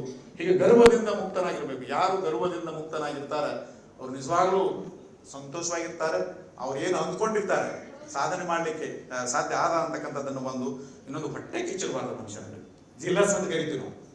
ಹೊಟ್ಟೆ ಕಿಚ್ಚು ಇತ್ತಪ್ಪ ಅಂತಂದ್ರೆ ನಮ್ಮ ಶಾಂತಿ, ನೆಮ್ಮದಿನ ಹಾಳು ಮಾಡ್ತದ. ಅವ್ರು ನನಗಿಂತ ಬಹಳ ಶ್ರೀಮಂತರ ಅದಾರ, ಇವ್ರು ಅವ್ರು ನನಗಿಂತ ಬಹಳ ಚಂದ ಅದಾರ, ಅವ್ರು ನೋಡು ನನಗಿಂತ ಹೆಚ್ಚಿನ ಒಡವೆಗಳನ್ನು ಹಾಕೊಂಡಿದ್ದಾರೆ, ಅವ್ರ ಮನೆ ಬಹಳ ಚಂದದ, ನಾವು ಯಾವಾಗ ಅವ್ರು ಬಹಳ ಪ್ರಮೋಷನ್ ಆದ್ರು, ಅವ್ರ ವಿಷಯ ಆದ್ರು, ಅವ್ರ ಪ್ರಿನ್ಸಿಪಾಲ್ ಆದ್ರು, ನಾ ಏನೂ ಆಗೇ ಇಲ್ಲ.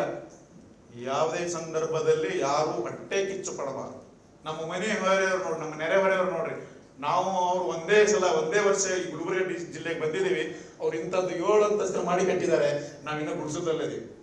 ಈ ತರ ಏನಾದ್ರು ಹೊಟ್ಟೆ ಕಿಚ್ಚು ನಾವು ಪಟ್ರೆ ಅದು ನಮ್ಮನ್ನೇ ಸುಟ್ಟು ಹಾಕದೆ ಹೊರತು ಬೇರೆ ಯಾರನ್ನು ಸುಟ್ಟು ಹಾಕುವುದಿಲ್ಲ. ಪ್ರಾಮಾಣಿಕವಾಗಿ ಪ್ರಯತ್ನ ಮಾಡಿ. ಅವ್ರು ಇಷ್ಟು ದೊಡ್ಡದಾಗಿ ಬೆಳೆದಾರಪ್ಪ ಅಂತಂದ್ರೆ ಅವರು ಕಾಯಕವೇ ಕೈಲಾಸ ಅನ್ಕೊಂಡಿದ್ದಾರೆ, ತಮ್ಮ ಜೀವನದಲ್ಲಿ ನೈತಿಕತೆಯನ್ನು ಅಳವಡಿಸ್ಕೊಂಡಿದ್ದಾರೆ, ಪ್ರಾಮಾಣಿಕತೆಯನ್ನು ಅಳವಡಿಸ್ಕೊಂಡಿದ್ದಾರೆ. ಅದನ್ನು ನಾವು ಗುರುತಿಸಿ, ಅದು ಗುರುತಿಸೋದು ನಾವು ಬಹಳ ಜನ ಗುರುತಿಸುವುದಿಲ್ಲ. ಸೊ ಅದಕ್ಕಾಗಿ ನಾವು ಯಾವ ಕಾರಣಕ್ಕೂ ಇನ್ನೊಬ್ಬರ ಪ್ರಗತಿ, ಸಂತೋಷ, ಸಾಧನೆ ನೋಡಿ ಹೊಟ್ಟೆ ಕಿಚ್ಚು ಪಡಬಾರದು. ಸಂತೋಷ ಪಡಬೇಕು. ನನಗೂ ಕೂಡ ಎಷ್ಟೋ ಸಂದರ್ಭಗಳಲ್ಲಿ ನನ್ನನ್ನು ಸೋಲಿಸಿ ನಮ್ಮ ಸ್ನೇಹಿತರು, ನಮ್ಮ ಸಹೋದ್ಯೋಗಿಗಳು ಕೆಲವೊಂದು ಪ್ರಶಸ್ತಿಗಳನ್ನು ಪಡ್ಕೊಂಡಿದ್ದಾರೆ. ನನಗೂ ಸಂತೋಷ ಆಯ್ತು. ಈ ವರ್ಷ ನನಗೆ ಸಿಗಲಿಲ್ಲ, ಮುಂದಿನ ವರ್ಷ ಸಿಗ್ತು ಅಂತ ಸಂತೋಷ ಪಟ್ಟೆ. ಹೀಗಾಗಿ ಆ ವರ್ಷ ಸಿಗಲಿಲ್ಲ ನನಗೆ ಮತ್ತೊಂದು ನೆಕ್ಸ್ಟ್ ವರ್ಷ ನನಗೆ ಜವಾಹರ್ಲಾಲ್ ನೆಹರು ಯೂನಿವರ್ಸಿಟಿ, ನಿಮ್ಗೆ ಗೊತ್ತಿರ್ಬೋದು, ಡೆಲ್ಲಿಯಲ್ಲಿ, ಅಲ್ಲಿ ಒಂದು ನಾನು ಸಂಶೋಧನಾ ಲೇಖನವನ್ನು ಪ್ರಕಟಣೆ ಮಾಡಿದಾಗ ನನಗೆ ಯಂಗ್ ಲೇಬರ್ ಎಕಾನಮಿಸ್ಟ್ ಅವಾರ್ಡ್ ಸಿಕ್ತು 2025ರಲ್ಲಿ. ಅದಕ್ಕೆ ಮೊದಲು ನಮ್ಮ ಸ್ನೇಹಿತರಿಗೆ ಸಿಕ್ತು ಅಂತ ಸಂತೋಷ ಪಟ್ಟೆ. ಇರ್ಲಿ, ನಾನು ಈ ವರ್ಷ ಸಿಗಲಿಲ್ಲ, ಮುಂದಿನ ವರ್ಷ ಸಿಕ್ತು ಅಂತ ಸಂತೋಷ ಪಟ್ಟೆ. ಹೀಗಾಗಿ ನಮ್ಮ ಕರ್ನಾಟಕದಲ್ಲಿ ಇಲ್ಲಿವರೆಗೂ ಯಾರು ಜವಾಹರ್ಲಾಲ್ ನೆಹರು ವಿಶ್ವವಿದ್ಯಾಲಯದಲ್ಲಿ ಒಂದು ಸಂಶೋಧನಾ ಲೇಖನವನ್ನು ಪ್ರಕಟಣೆ ಮಾಡಿ ಪ್ರಸ್ತುತಪಡಿಸಿ Sanjay Thakur young labour economics ಪಡ್ಕೊಂಡವರು ಇನ್ನೂ ಇಲ್ಲಿವರೆಗೂ ಕರ್ನಾಟಕ ರಾಜ್ಯದಲ್ಲಿ ಯಾರು ಪಡ್ಕೊಂಡಿಲ್ಲ. I am the first person to got it. ನಾನು ಸಂದರ್ಭ ಬಂದಂತ ಹೇಳತ್ತೀನಿ. ನನ್ನ ಬಯೋಡೇಟಾ ನನ್ನ ವಿಶ್ವವಿದ್ಯಾಲಯದ ಒಂದು ವೆಬ್ಸೈಟ್ ಇದೆ, ನೋಡ್ಬೋದು ನಾವು.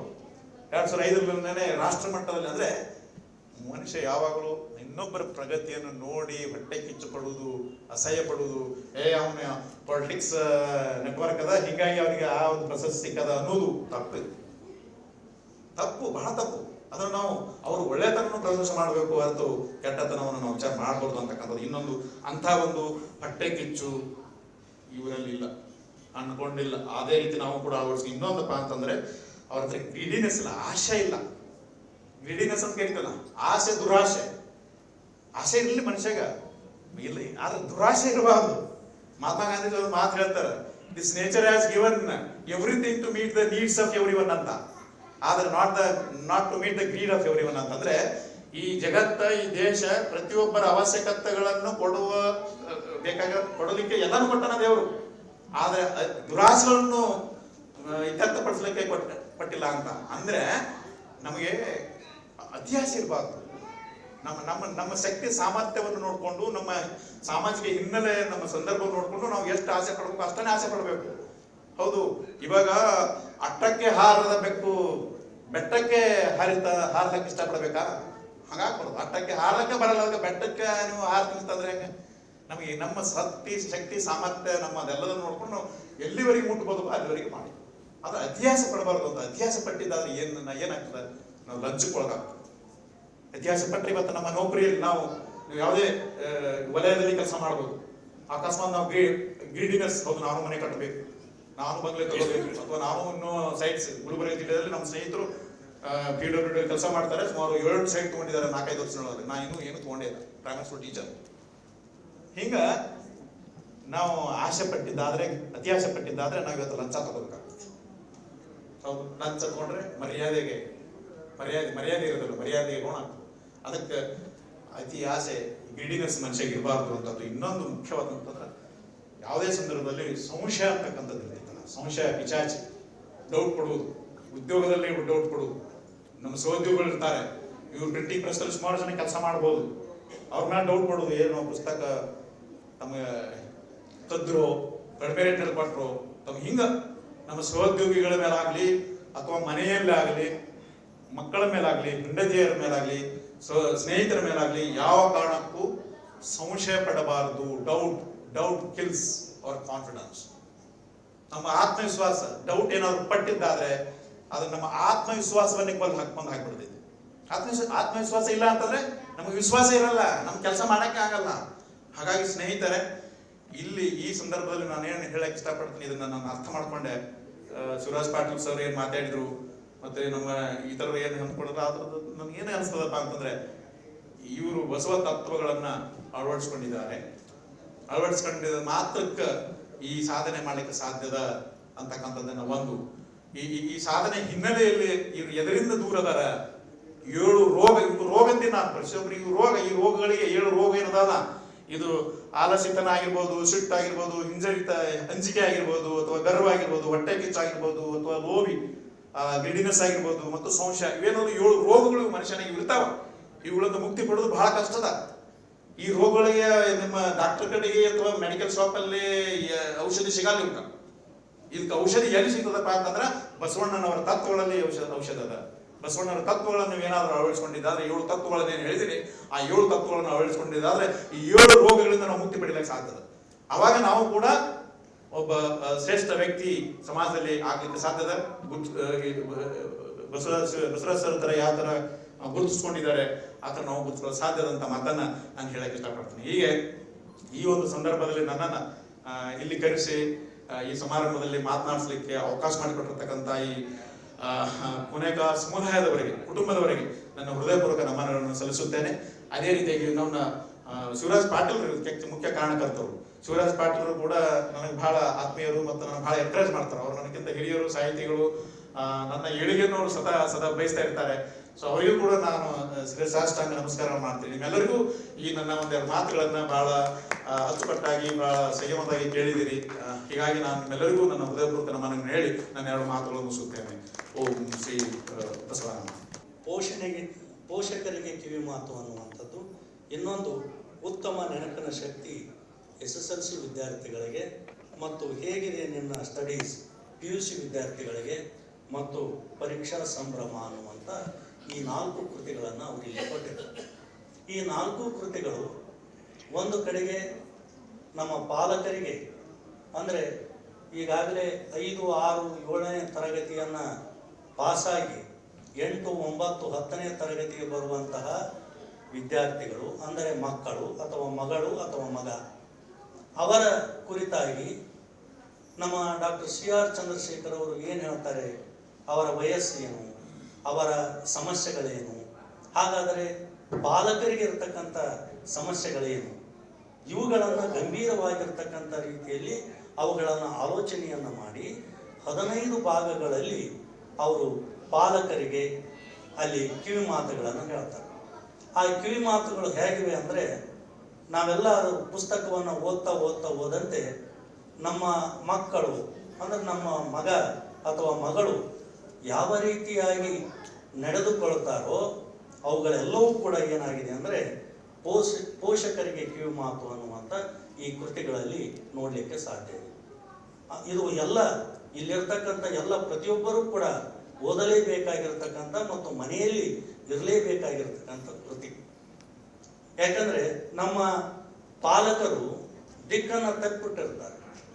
ಹೇಗೆ ನಮ್ಮ ಮಕ್ಕಳನ್ನು ಓದಿಸ್ಬೇಕು, ಅವ್ರಿಗೆ ಹೆಂಗೆ ಕಲಿಸ್ಬೇಕು, SSLCಗೆ ಹೇಗೆ ಕಳಿಸ್ಬೇಕು, PUCಗೆ ಏನು ಮಾಡಬೇಕು, ಪರ್ಸೆಂಟೇಜ್ಗಳು ಎಷ್ಟು, ಬರೀ ಕಲಿಸುವುದು ಮತ್ತು ವಿದ್ಯಾರ್ಥಿಗಳಿಗೆ ಬೇಕಾಗಿರುವಂತಹ ಶಾಲೆ ಯಾವುದು, ಅದನ್ನು ಕೂಡ ಕಾಲೇಜು ಯಾವುದು, ಅದನ್ನು ಕೂಡ ಆಯ್ಕೆ ಮಾಡುವಂತಹ ಮಾನದಂಡಗಳು ಹೇಗಿವೆ ಅನ್ನೋದನ್ನು ಅವರು ಪೂರ್ಣ ಮನಮುಟ್ಟವಾಗಿ ಇಲ್ಲಿ ದಾಖಲಿಸಿದ್ದಾರೆ.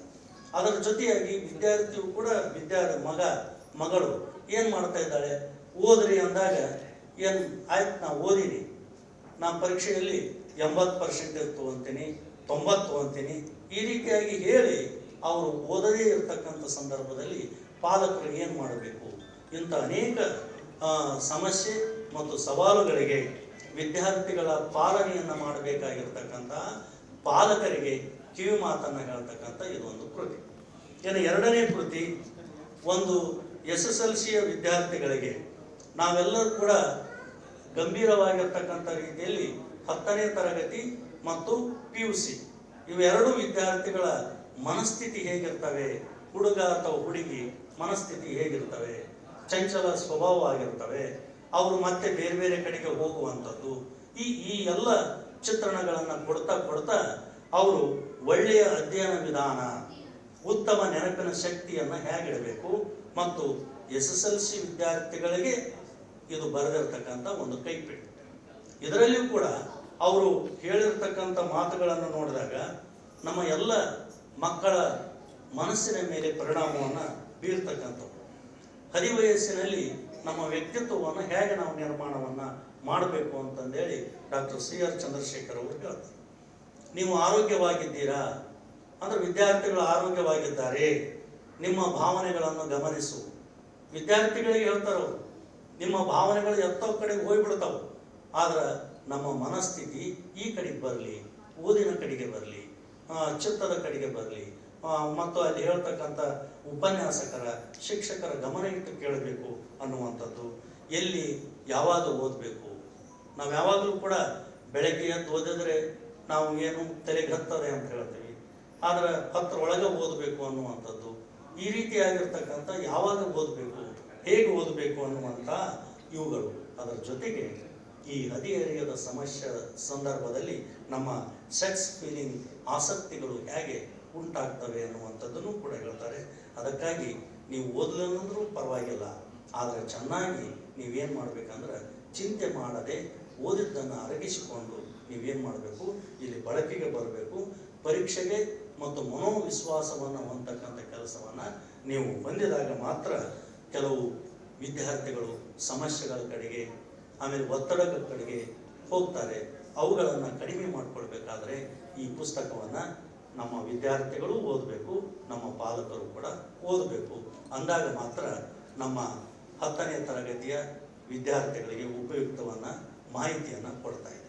ಇನ್ನು ಮೂರನೇದು, ಪ್ರಿಯ PU ವಿದ್ಯಾರ್ಥಿ, ಹೇಗಿದೆ ನಿನ್ನ ಸ್ಟಡೀಸ್, ಹೇಗೆ ಓದ್ತಾ ಇದೆಯಾ ಅಂತ ಅವರೆಷ್ಟು ಮಾತಿನ ಮೂಲಕವಾಗಿಯೇ ನಮ್ಮ ಮನಸ್ಥಿತಿಯನ್ನು ಅರಿತುಕೊಂಡು ವಿದ್ಯಾರ್ಥಿಗಳಿಗೆ ಬೇಕಾಗಿರುವಂತಹ ಸಲಹೆಗಳನ್ನು ಇಲ್ಲಿ ಬಹಳಷ್ಟು ಮುಕ್ತವಾಗಿ ಕೊಟ್ಟಿರುವಂಥದ್ದನ್ನು ನಾವು ಕಾಣ್ತೀವಿ. ಆಮೇಲೆ ಅದರೊಳಗೆ ಕೆಲವು ಚಿತ್ರಗಳನ್ನು ಕೊಟ್ಟಿದ್ದಾರೆ. ಈ ಪುಸ್ತಕವನ್ನು ಪೂಜ್ಯ ಡಾಕ್ಟರ್ ಬಸವಲಿಂಗ ಪಟ್ಟದೇವರವರಿಗೆ ಅರ್ಪಣೆಯನ್ನು ಕೂಡ ಮಾಡಿದ್ದಾರೆ. ಮತ್ತೆ ಇಲ್ಲಿ 11 ಮುಖ್ಯವಾಗಿರ್ತಕ್ಕಂಥ ಭಾಗಗಳನ್ನು ಮಾಡಿಕೊಂಡು ಅಲ್ಲಿ ಈ ಹೇಗೆ SSLC ವಿದ್ಯಾರ್ಥಿಗಳಿಗೆ ಹೇಳಿದ್ದಾರೆ, ಅದೇ ರೀತಿ PUC ವಿದ್ಯಾರ್ಥಿಗಳಿಗೆ ಕೂಡ ಹೇಳಿರುವಂಥದ್ದನ್ನು ನಾವು ಕಾಣ್ತೀವಿ. ಇಲ್ಲಿ ಕೆಲವು ವಿದ್ಯಾರ್ಥಿಗಳಿಗೆ ಮಾನಸಿಕ ಒತ್ತಡದ ನಿವಾರಣೆ ಬಗ್ಗೆ ಮತ್ತು ಮಾನಸಿಕ ಸಾಮರ್ಥ್ಯವನ್ನು ನಿವಾರಿಸಿಕೊಳ್ಳಿಕ್ಕೆ ಅವರು 12 ಸೂತ್ರಗಳನ್ನು ಕೊಡ್ತಾರೆ. ಆ ಮೂಲಕವಾಗಿ ನಮ್ಮ PUC ವಿದ್ಯಾರ್ಥಿಗಳಿಗೆ ಇದು ಅತ್ಯಂತ ಮುಖ್ಯವಾಗಿರ್ತಕ್ಕಂಥದ್ದು. ಇನ್ನು ಓದುವ ಖುಷಿ, ಪರೀಕ್ಷಾ ಸಂಭ್ರಮ ಅನ್ನುವಂಥದ್ದನ್ನು ಅವರು 4ನೇ ಕೃತಿಯನ್ನು ಕೊಟ್ಟಿದ್ದಾರೆ. ಈ 4ನೇ ಕೃತಿಯಲ್ಲಿ ನಾವು ಹೇಗೆ ಮಕ್ಕಳು ವಿದ್ಯಾರ್ಥಿಗಳು ಓದಬೇಕು, ಅವುಗಳನ್ನು ಪರೀಕ್ಷೆಯ ಭಯ ಇಲ್ಲದೆ ನಾವು ಹೆಂಗೆ ಬರಬೇಕು ಅನ್ನುವಂಥದ್ದನ್ನು ಅವ್ರೇನು ಮಾಡ್ತಾರೆ ಅಂದ್ರೆ ಇಲ್ಲಿ ಹೇಳುವಂಥದ್ದನ್ನು ಕಾಣ್ತೀವಿ. ಕೇವಲ 8 ಭಾಗಗಳಲ್ಲಿ ಅತ್ಯಂತ ಸರಳವಾಗಿರ್ತಕ್ಕಂಥ ಆರೋಗ್ಯ, ಭಾವ ಮತ್ತು ಹದಿವಯಸ್ಸಿನ PUC ಮಟ್ಟದಲ್ಲಿರ್ತಕ್ಕಂಥ ಹುಡುಗ ಹುಡುಗಿಯರ ಸಮಸ್ಯೆ ಇವುಗಳೆಲ್ಲವನ್ನು ಬಿಟ್ಟು ಹೇಗೆ ಓದಬೇಕು ಪರೀಕ್ಷೆಯನ್ನು ನಾವು ಅಳ್ತಾ ಸ್ವಾಗತಿಸಬಾರ್ದು, ದುಃಖದಿಂದ ಸ್ವಾಗತಿಸಬಾರ್ದು, ಸಂತೋಷದಿಂದ ಸ್ವಾಗತಿಸಬೇಕು ಅನ್ನುವಂಥ ಮಾತನ್ನು, ಪರೀಕ್ಷೆಯ ಭಯವನ್ನು ಬಿಡಿಸ್ಲಿಕ್ಕೆ ಈ ಕೃತಿಯನ್ನು ಓದಬೇಕು. ಇದು ಎಲ್ಲ ವಿದ್ಯಾರ್ಥಿಗಳು ಕೂಡ ಇದೆ. ಇನ್ನು 5ನೇ ಕೃತಿ ಡಾಕ್ಟರ್ CR ಚಂದ್ರಶೇಖರ್ ಅವರದಲ್ಲ, ಡಾಕ್ಟರ್ ಶರಣಬಸಪ್ಪ ವಡ್ಡನಕೇರಿ ಅವರು ಸಂಪಾದಿಸಿರ್ತಕ್ಕಂಥ ಕಾಯಕ ಶರಣರು ಅನ್ನುವಂಥ ಕೃತಿ. ಈ ಕಾಯಕ ಶರಣರು ಅಂದಾಗ ನಮ್ಮ ಕಾಯಕಕ್ಕೆ ಹೆಚ್ಚಿನ ಮಹತ್ವವನ್ನು ಕೊಟ್ಟಿರ್ತಕ್ಕಂಥ ಮತ್ತು ಅದರಲ್ಲಿ ವಿಶೇಷವಾಗಿ ನಾವು ಕೇವಲ 5 ಜನರು ಮಾತ್ರ ಶರಣರನ್ನು ಕಾಯಕ ಶರಣರು ಅಂತಂದೇಳಿ ನಾವು ಗುರುತಿಸಿದ್ದೇವೆ. ಆದರೆ ಇಲ್ಲಿರ್ತಕ್ಕಂಥ ಎಲ್ಲ ಶರಣರು ಕೂಡ, ಶರಣೆಯರು ಕೂಡ ಕಾಯಕ ಜೀವಿಗಳೇ. ಆದರೆ ಇಲ್ಲಿ ಕೇವಲ ಮಾದಾರ ಚೆನ್ನಯ್ಯ ಅವರ ಕುರಿತು HS ಬೇನಾಳ್, ಶರಣ ಮಾದಾರ ದೊಳೆಯನ ಬಗ್ಗೆ ವೀರ ಹನುಮಾನ್ ಅವರು, ವಚನಕಾರ ಉರ್ಲಿಂಗ ಪೆದ್ದೆಯ ಬಗ್ಗೆ ಪದ್ಮಾಕರ್ ಅಶೋಕ್ ಮಟ್ಟಿ ಅವರು, ಶರಣ ಡೋಹರ ಕಕ್ಕಯ್ಯ ಬಗ್ಗೆ ಡಾಕ್ಟರ್ ಪಾಲ್ಚಂದ್ರ ಜಯಶೆಟ್ಟಿ ಅವರು, ಶರಣ ಸಮಗಾರ್ ಹೊರಳೆಯ ಕುರಿತು ವೆಂಕಟೇಶ್ ಜನಾದ್ರಿ ಅವರು ಇಲ್ಲಿ 5 ಜನರ ಇಡೀ ಅವರ ಜೀವನ ಚಿತ್ರಣವನ್ನು, ಅವರ ಕಾಯಕ ಪ್ರವೃತ್ತಿಯನ್ನು, ಅವರ ವೃತ್ತಿ ಜೀವನವನ್ನು, ಅವರು ಮಾಡಿರ್ತಕ್ಕಂಥ ಸಾಧನೆಗಳನ್ನು, ವಚನಗಳನ್ನು ಕೊಡುವುದರ ಮೂಲಕವಾಗಿ ಈ ಎಲ್ಲ 5 ಜನರ ಲೇಖನಗಳನ್ನು ಸಂಗ್ರಹಿಸಿ ಅಚ್ಚುಕಟ್ಟಾಗಿ ಇಲ್ಲಿ ಸಂಪಾದನೆಯನ್ನು ಮಾಡಿ ಪ್ರಸ್ತಾವನೆಯನ್ನು ಬರೆಯುವ ಸಂದರ್ಭದಲ್ಲಿ ಡಾಕ್ಟರ್ ಶರಣಬಸಪ್ಪ ವಡ್ಡನಕೇರಿ ಅವರು ಏನು ಮಾಡ್ತಾರೆ ಅಂದರೆ ಕಾಯಕದ ಮಹತ್ವವನ್ನು ಅಲ್ಲಿ ಪ್ರಸ್ತಾವನೆಯಲ್ಲಿ ತಿಳಿಸ್ತಾರೆ. ಹೀಗಾಗಿ ಇದು ಒಂದು ಮಹತ್ವದ ಮತ್ತು ಎಲ್ಲರೂ ಕೂಡ ಶರಣರ ಬಗ್ಗೆ, ಅದರಲ್ಲಿ ಕಾಯಕ ಶರಣರ ಜಯಂತಿಯನ್ನು ಆಚರಿಸುವಂಥ ಸಂದರ್ಭದಲ್ಲಿ ಮತ್ತು ನಮ್ಮ ಜೀವನದ ವ್ಯಕ್ತಿತ್ವವನ್ನು ರೂಪಿಸಿಕೊಳ್ಳೋಕ್ಕೆ ಈ ಕಾಯಕ ಶರಣರ ಕೃತಿ ಮುಖ್ಯವಾಗಿ ಕಾಣ್ತಾ ಇದೆ. ಇಷ್ಟು ಈ 5 ಕೃತಿಗಳ ಪರಿಚಯ. ಏನು ಒಂದು ಮಾತು ಏನು ಅಂದರೆ, ಪೂಜ್ಯ ಡಾಕ್ಟರ್ ಶಿವಾನಂದ ಮಹಾಸ್ವಾಮಿಗಳವ್ರ ಬಗ್ಗೆ ತಾವೆಲ್ಲರೂ ಕೂಡ ಮಾತನಾಡಿದ್ದಾರೆ. ಆದರೆ ಡಾಕ್ಟರ್ ಶಿವಾನಂದ ಮಹಾಸ್ವಾಮಿಗಳು ಇಡೀ ತಮ್ಮ ಬದುಕಿನಲ್ಲಿ ಬಸವ ತತ್ವವನ್ನು ಅಳವಡಿಸಿಕೊಂಡಿರ್ತಕ್ಕಂಥವ್ರು, ಅದೇ ರೀತಿಯಲ್ಲಿ ಅವರು ನಡೆದುಕೊಂಡು ಬಂದಂಥವರು, ಹಾಗೆ ಬಾಳಿದಂಥವರು. ಇಲ್ಲಿರ್ತಕ್ಕಂಥ ಜನರ ದುಶ್ಚಟಗಳನ್ನು ಬಿಡಿಸ್ಬೇಕು ಅಂತಂದೇಳಿ ಅವರು ಜೋಳಿಗೆಯನ್ನು ಹಿಡಿದುಕೊಂಡು ದುಶ್ಚಟಗಳನ್ನು ಬಿಡಿಸ್ತಕ್ಕಂಥ ಪಾದಯಾತ್ರೆಗಳನ್ನು ಮಾಡಿದ್ದಾರೆ. ಅದು ಅಲ್ಲದೆ ಕನ್ಯಾಕುಮಾರಿಯಿಂದ ಕಾಶ್ಮೀರದವರೆಗೆ, ಹುಲಸೂರಿನಿಂದ ಕನ್ಯಾಕುಮಾರಿವರೆಗೆ ಅವರು ಪಾದಯಾತ್ರೆಯನ್ನು ಮಾಡಿ ಬಸವ ಸಂದೇಶಗಳನ್ನು ಯಾವ ಪ್ರದೇಶದಲ್ಲಿ ಹೋಗ್ತೀವಿ, ತೆಲುಗಿನಲ್ಲಿ ಹೋದರೆ, ಆಂಧ್ರದಲ್ಲಿ ಹೋದರೆ ತೆಲುಗು ಪುಸ್ತಕ ಶರಣರ ವಚನಗಳು, ಈ ರೀತಿಯಾಗಿರ್ತಕ್ಕಂಥ ಎಲ್ಲ ವಚನಗಳನ್ನು ಕೊಡ್ತಾ ಅವರು ಅಲ್ಲಿ ಬಸವ ತತ್ವವನ್ನು ಬಿತ್ತಿರ್ತಕ್ಕಂಥವ್ರು. ಮತ್ತು ತಮ್ಮ ಮಠದಲ್ಲಿ ಈಗಾಗಲೇ ಶಿವರಾಜ್ ಪಾಟೀಲ್ ಅವರು ಹೇಳಿದರು, ಅವರು ಮಠದಲ್ಲಿ ಒಂದು ಸಣ್ಣ ಮಠವಾಗಿರ್ತಕ್ಕಂಥದ್ದನ್ನು ಬಹುದೊಡ್ಡ ಮಠವನ್ನಾಗಿ ಮಾಡಿ 75 ವರ್ಷದ ಅವಧಿಯಲ್ಲಿ ಅವರು ಮಾಡಿರ್ತಕ್ಕಂಥ ಬಸವಕುಮಾರ ಸ್ವಾಮಿಗಳು ಅವರ ಗುರುಗಳನ್ನು ಪುಣ್ಯತಿಥಿಯನ್ನಾಗಿ ಇಟ್ಟುಕೊಂಡು ಅವರು ಇಡೀ ಸಾಹಿತ್ಯಿಕ ಸಾಂಸ್ಕೃತಿಕ ಪ್ರಕಾಶನವನ್ನು ಮಾಡಿ ಅನೇಕ ಪುಸ್ತಕಗಳನ್ನು ಕೂಡ ಪ್ರಕಟಿಸಿದ್ದಾರೆ. ಸ್ವತಃ ಡಾಕ್ಟರ್ ಶಿವಾನಂದ ಮಹಾಸ್ವಾಮಿಗಳು ಕವಿಗಳೂ ಕೂಡ ಹೌದು, ಬೀದರ್ ಜಿಲ್ಲೆಯ ಪ್ರಥಮ ಆಧುನಿಕ ವಚನಕಾರರು ಕೂಡ ಹೌದು. ಅಂದರೆ ಸಾಹಿತ್ಯ, ಸಂಸ್ಕೃತಿ, ಆಧ್ಯಾತ್ಮ ಈ ಎಲ್ಲ ತತ್ವಗಳನ್ನು ಇಟ್ಟುಕೊಂಡು ಬಂದಿರತಕ್ಕಂಥ ಶಿವಾನಂದ ಸ್ವಾಮಿಗಳು ಇವತ್ತಿಗೆ ಬಸವಸಿರಿ ಅನ್ನುವಂಥ ಪ್ರಶಸ್ತಿಗೆ ಎಷ್ಟು ಅರ್ಹರು ಅಂದರೆ ಅದಕ್ಕೆ ಹೇಳಲಿಕ್ಕೆ ಶಬ್ದಗಳೇ ಇಲ್ಲ. ಅಷ್ಟೊಂದು ಅರ್ಹತೆಯನ್ನು ಹೊಂದಿರತಕ್ಕಂಥ ಪೂಜ್ಯ ಡಾಕ್ಟರ್ ಶಿವಾನಂದ ಮಹಾಸ್ವಾಮಿಗಳು. ಇನ್ನೊಂದು, ಇವತ್ತು ಯಾಕೆ ಬಸಮ್ಮ ಕೋನೇಕ್ ಅವರ ಬಗ್ಗೆ ನಾವು ಮಾತಾಡಬೇಕು ಅಂತಂದರೆ, ಬಸಮ್ಮ ಕೋನೇಕ್ ಅವರು ಒಬ್ಬ ಗೃಹಿಣಿಯಾಗಿ ಒಂದು ಗ್ರಾಮೀಣ ಪ್ರದೇಶದ ಹಳ್ಳಿಯಲ್ಲಿರ್ತಕ್ಕಂಥ ದನ್ನೂರ 6 ಗ್ರಾಮದಲ್ಲಿ ಗೌಡ್ಕಿ ಮನೆತನದಲ್ಲಿ ಹುಟ್ಟಿದರೂ ಕೂಡ ಅವರು ತಮ್ಮ ಜೀವನದಲ್ಲಿ ಅಳವಡಿಸಿಕೊಂಡು ತಮ್ಮ ತಾಯಿಯನ್ನು ಬಾಲ್ಯದಲ್ಲೇ ಕಳೆದುಕೊಂಡು ಮುಂದೆ ತಮಗೆ ಬೇಕಾಗಿರ್ತಕ್ಕಂಥ ಉದ್ಯೋಗವನ್ನು ಕಾಣಬೇಕು ಅಂತಂದೇಳಿ ಹೊಲಿಗೆ ಯಂತ್ರವನ್ನು ಕಲಿತಿರ್ತಕ್ಕಂಥವ್ರು. ಆನಂತರ ಬಸವರಾಜ ಕೋನೇಕ್ ಅವರನ್ನು ಮದುವೆಯಾಗಿ ಇಲ್ಲಿ ಸಂಸಾರಕ್ಕೆ ಬಂದಾಗ ಅವರು ಕೂಡ ಬಸಮ್ಮನವರು, ಇವರು ಕೂಡ ಬಸವರಾಜ್ ಅವರು. ಅವರ ಪ್ರಕಾಶನದ ಹೆಸರು ಕೂಡ ಬಸವ ಪ್ರಕಾಶನ. ಅಂದರೆ ಇಡೀ ಬಸವಮಯವಾಗಿರ್ತಕ್ಕಂಥ ಕಾಯಕ ತತ್ವವನ್ನು ಅಳವಡಿಸಿಕೊಂಡಿರ್ತಕ್ಕಂಥ ಬಸಮ್ಮ ಕೋನೇಕ್ ಅವರು ತಮ್ಮ ಇಡೀ ಬದುಕಿನಲ್ಲಿ 1998ರಿಂದ ಅವರ ಪರಿಚಯ ಆಗಿದ್ದು 2001ರಿಂದ ಇನ್ನೂ ಹೆಚ್ಚಿನ ಸಂಬಂಧವನ್ನು ಬಂದು ನಮ್ಮೆಲ್ಲರಿಗೂ ಕೂಡ ಅವರು ಜಗತ್ ಸರ್ಕಲ್ದ ಅಂಗಡಿಯಲ್ಲಿ ಕುಳಿತುಕೊಂಡಾಗ ನಾವು ಹೋದಾಗ ಅವರು ಮಾತನಾಡುವಂಥ ಮಾತುಗಳು ವಚನ ಸಾಹಿತ್ಯದ ಬಗ್ಗೆ, ಶರಣರ ಬಗ್ಗೆ, ಲಿಂಗಾನಂದ ಸ್ವಾಮಿಗಳ ಬಗ್ಗೆ, ಮಾತಾಜಿಯವರ ಬಗ್ಗೆ ಹೇಳ್ತಕ್ಕಂಥ ವಿಚಾರಗಳು ನಮಗೆಲ್ಲರಿಗೂ ಕೂಡ ಸ್ಫೂರ್ತಿಯಾಗಿದ್ದವು.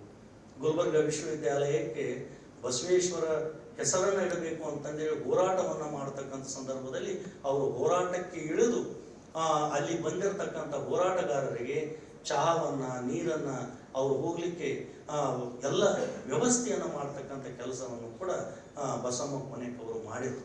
ಆದರೆ ಇವತ್ತು 13 ವರ್ಷಗಳಾಯಿತು ಆ ಹೋರಾಟ. ಅವರು ಲಿಂಗೈಕ್ಯರಾಗಿ 13 ವರ್ಷ ಆದರೂ ಕೂಡ ಇನ್ನೂ ಗುಲ್ಬರ್ಗ ವಿಶ್ವವಿದ್ಯಾಲಯಕ್ಕೆ ಬಸವಣ್ಣನವರ ಹೆಸರನ್ನ ಇಡಲಿಕ್ಕೆ ಆಗ್ತಾ ಇಲ್ಲ ಅನ್ನುವಂಥದ್ದನ್ನು ನೋಡಿದರೆ ಇಂಥ ಕಾಯಕ ಜೀವಿಯ ಹೋರಾಟದ ಮನೋಭಾವ ಇಡೀ ಕುಟುಂಬವನ್ನ ಅವರು ತೆಗೆದುಕೊಂಡು ಹೋದರು. ಶಿವರಾಜ್ ಪಾಟೀಲ್ ಅವರು ಎಲ್ಲ ಹೇಳಿದ್ದಾರೆ. ಆದರೂ ಕೂಡ ಅವರು ತಮ್ಮ ಮಕ್ಕಳನ್ನ ಶರಣ ಸಂಸ್ಕೃತಿ, ಬಸವ ಸಂಸ್ಕೃತಿಯಲ್ಲಿ ಅಳವಡಿಸಿಕೊಂಡು ಕೇವಲ ಬಸವರಾಜ ಕೋನೇಕ್ ಅವರು ತಮ್ಮ ವೃತ್ತಿ, ತಮ್ಮ ಬದುಕು, ಪ್ರಕಾಶನ ಇದರಲ್ಲೇ ಮಗ್ನರಾಗಿರುವಂಥ ಸಂದರ್ಭದಲ್ಲಿ ತಮ್ಮ 4 ಮಕ್ಕಳಿಗೆ ಓದಿಸುವಂಥದ್ದು, ಅವರಿಗೆ ಸಂಸ್ಕಾರವನ್ನು ಕೊಡ್ತಕ್ಕಂಥ ಕೆಲಸವನ್ನ ಬಸಮ್ಮ ಕೊನೆಕ್ ಅವರು ಮಾಡಿದ್ದಾರೆ. ಹೀಗಾಗಿ ಇವತ್ತು ಅವರು ಯಾಕೆ ನಮಗೆ ನೆನಪು ಬರ್ತಾರೆ, ಅವ್ರ ಸ್ಮರಣೆಯನ್ನ ಯಾಕೆ ಮಾಡಬೇಕು ಅಂದರೆ ಅವರು ಕೂಡ ಬಸವ ಪ್ರಕಾಶನದ ಪ್ರಕಾಶಕಿಯಾಗಿ, ಲೇಖಕ ನೋಟ್ಬುಕ್ಕಿನ ವಿತರಕರಾಗಿ ಅವರು ಮಾಡಿರ್ತಕ್ಕಂಥ ಕಾರ್ಯಗಳು ನಮಗೆಲ್ಲರಿಗೂ ಕೂಡ ಸ್ಫೂರ್ತಿಯಾಗಿವೆ. ಹೀಗಾಗಿ ಅಂತ ಸ್ಮರಣೆಯನ್ನ ಮಾಡ್ತಕ್ಕಂಥ ಈ ಒಂದು ಸಮಾರಂಭ ಅತ್ಯಂತ ಅಮೂಲ್ಯವಾದದ್ದು ಅಂತ ಹೇಳಿ ನನಗೆ ಮಾತನಾಡಲಿಕ್ಕೆ ಅವಕಾಶವನ್ನು ಮಾಡಿಕೊಟ್ಟಿರ್ತಕ್ಕಂಥ ತಮ್ಮೆಲ್ಲರಿಗೂ ಕೂಡ ವಂದಿಸಿ ಎರಡು ಮಾತುಗಳನ್ನು ಮುಗಿಸ್ತೇನೆ. ನಮಸ್ಕಾರ. ಶರಣ ಕೊನೆಕ್ ಅವರು ಕೂಡ ವೇದಿಕೆಗೆ ಆಗಮಿಸಬೇಕು.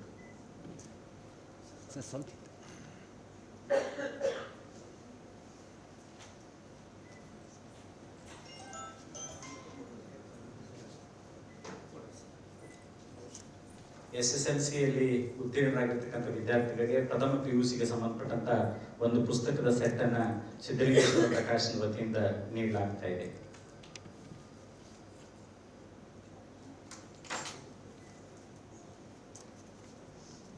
ಅದೇ ರೀತಿಯಾಗಿ PUCಯಲ್ಲಿ ರಾಜ್ಯಕ್ಕೆ ಪ್ರಥಮ ರ್ಯಾಂಕ್ ಪಡೆದಿರ್ತಕ್ಕಂಥ ಸೃಷ್ಟಿ ಪಾಟೀಲ್ ಕೂಡ ಮುಂದೆ BAಗೆ ಸಂಬಂಧಪಟ್ಟಂತಹ ಒಂದು ಸೆಟ್ ಪುಸ್ತಕವನ್ನ ಪ್ರಕಾಶನದ ವತಿಯಿಂದ, ಪ್ರಕಾಶನದಿಂದ ಮುದ್ರಣ ಆಗಿರ್ತಕ್ಕಂಥ ಪುಸ್ತಕಗಳನ್ನ ಗೌರವ ಪ್ರತಿಯಾಗಿ ನೀಡ್ತಾ ಇದ್ದಾರೆ. ತುಂಬು ಹೃದಯದ ಧನ್ಯವಾದಗಳು.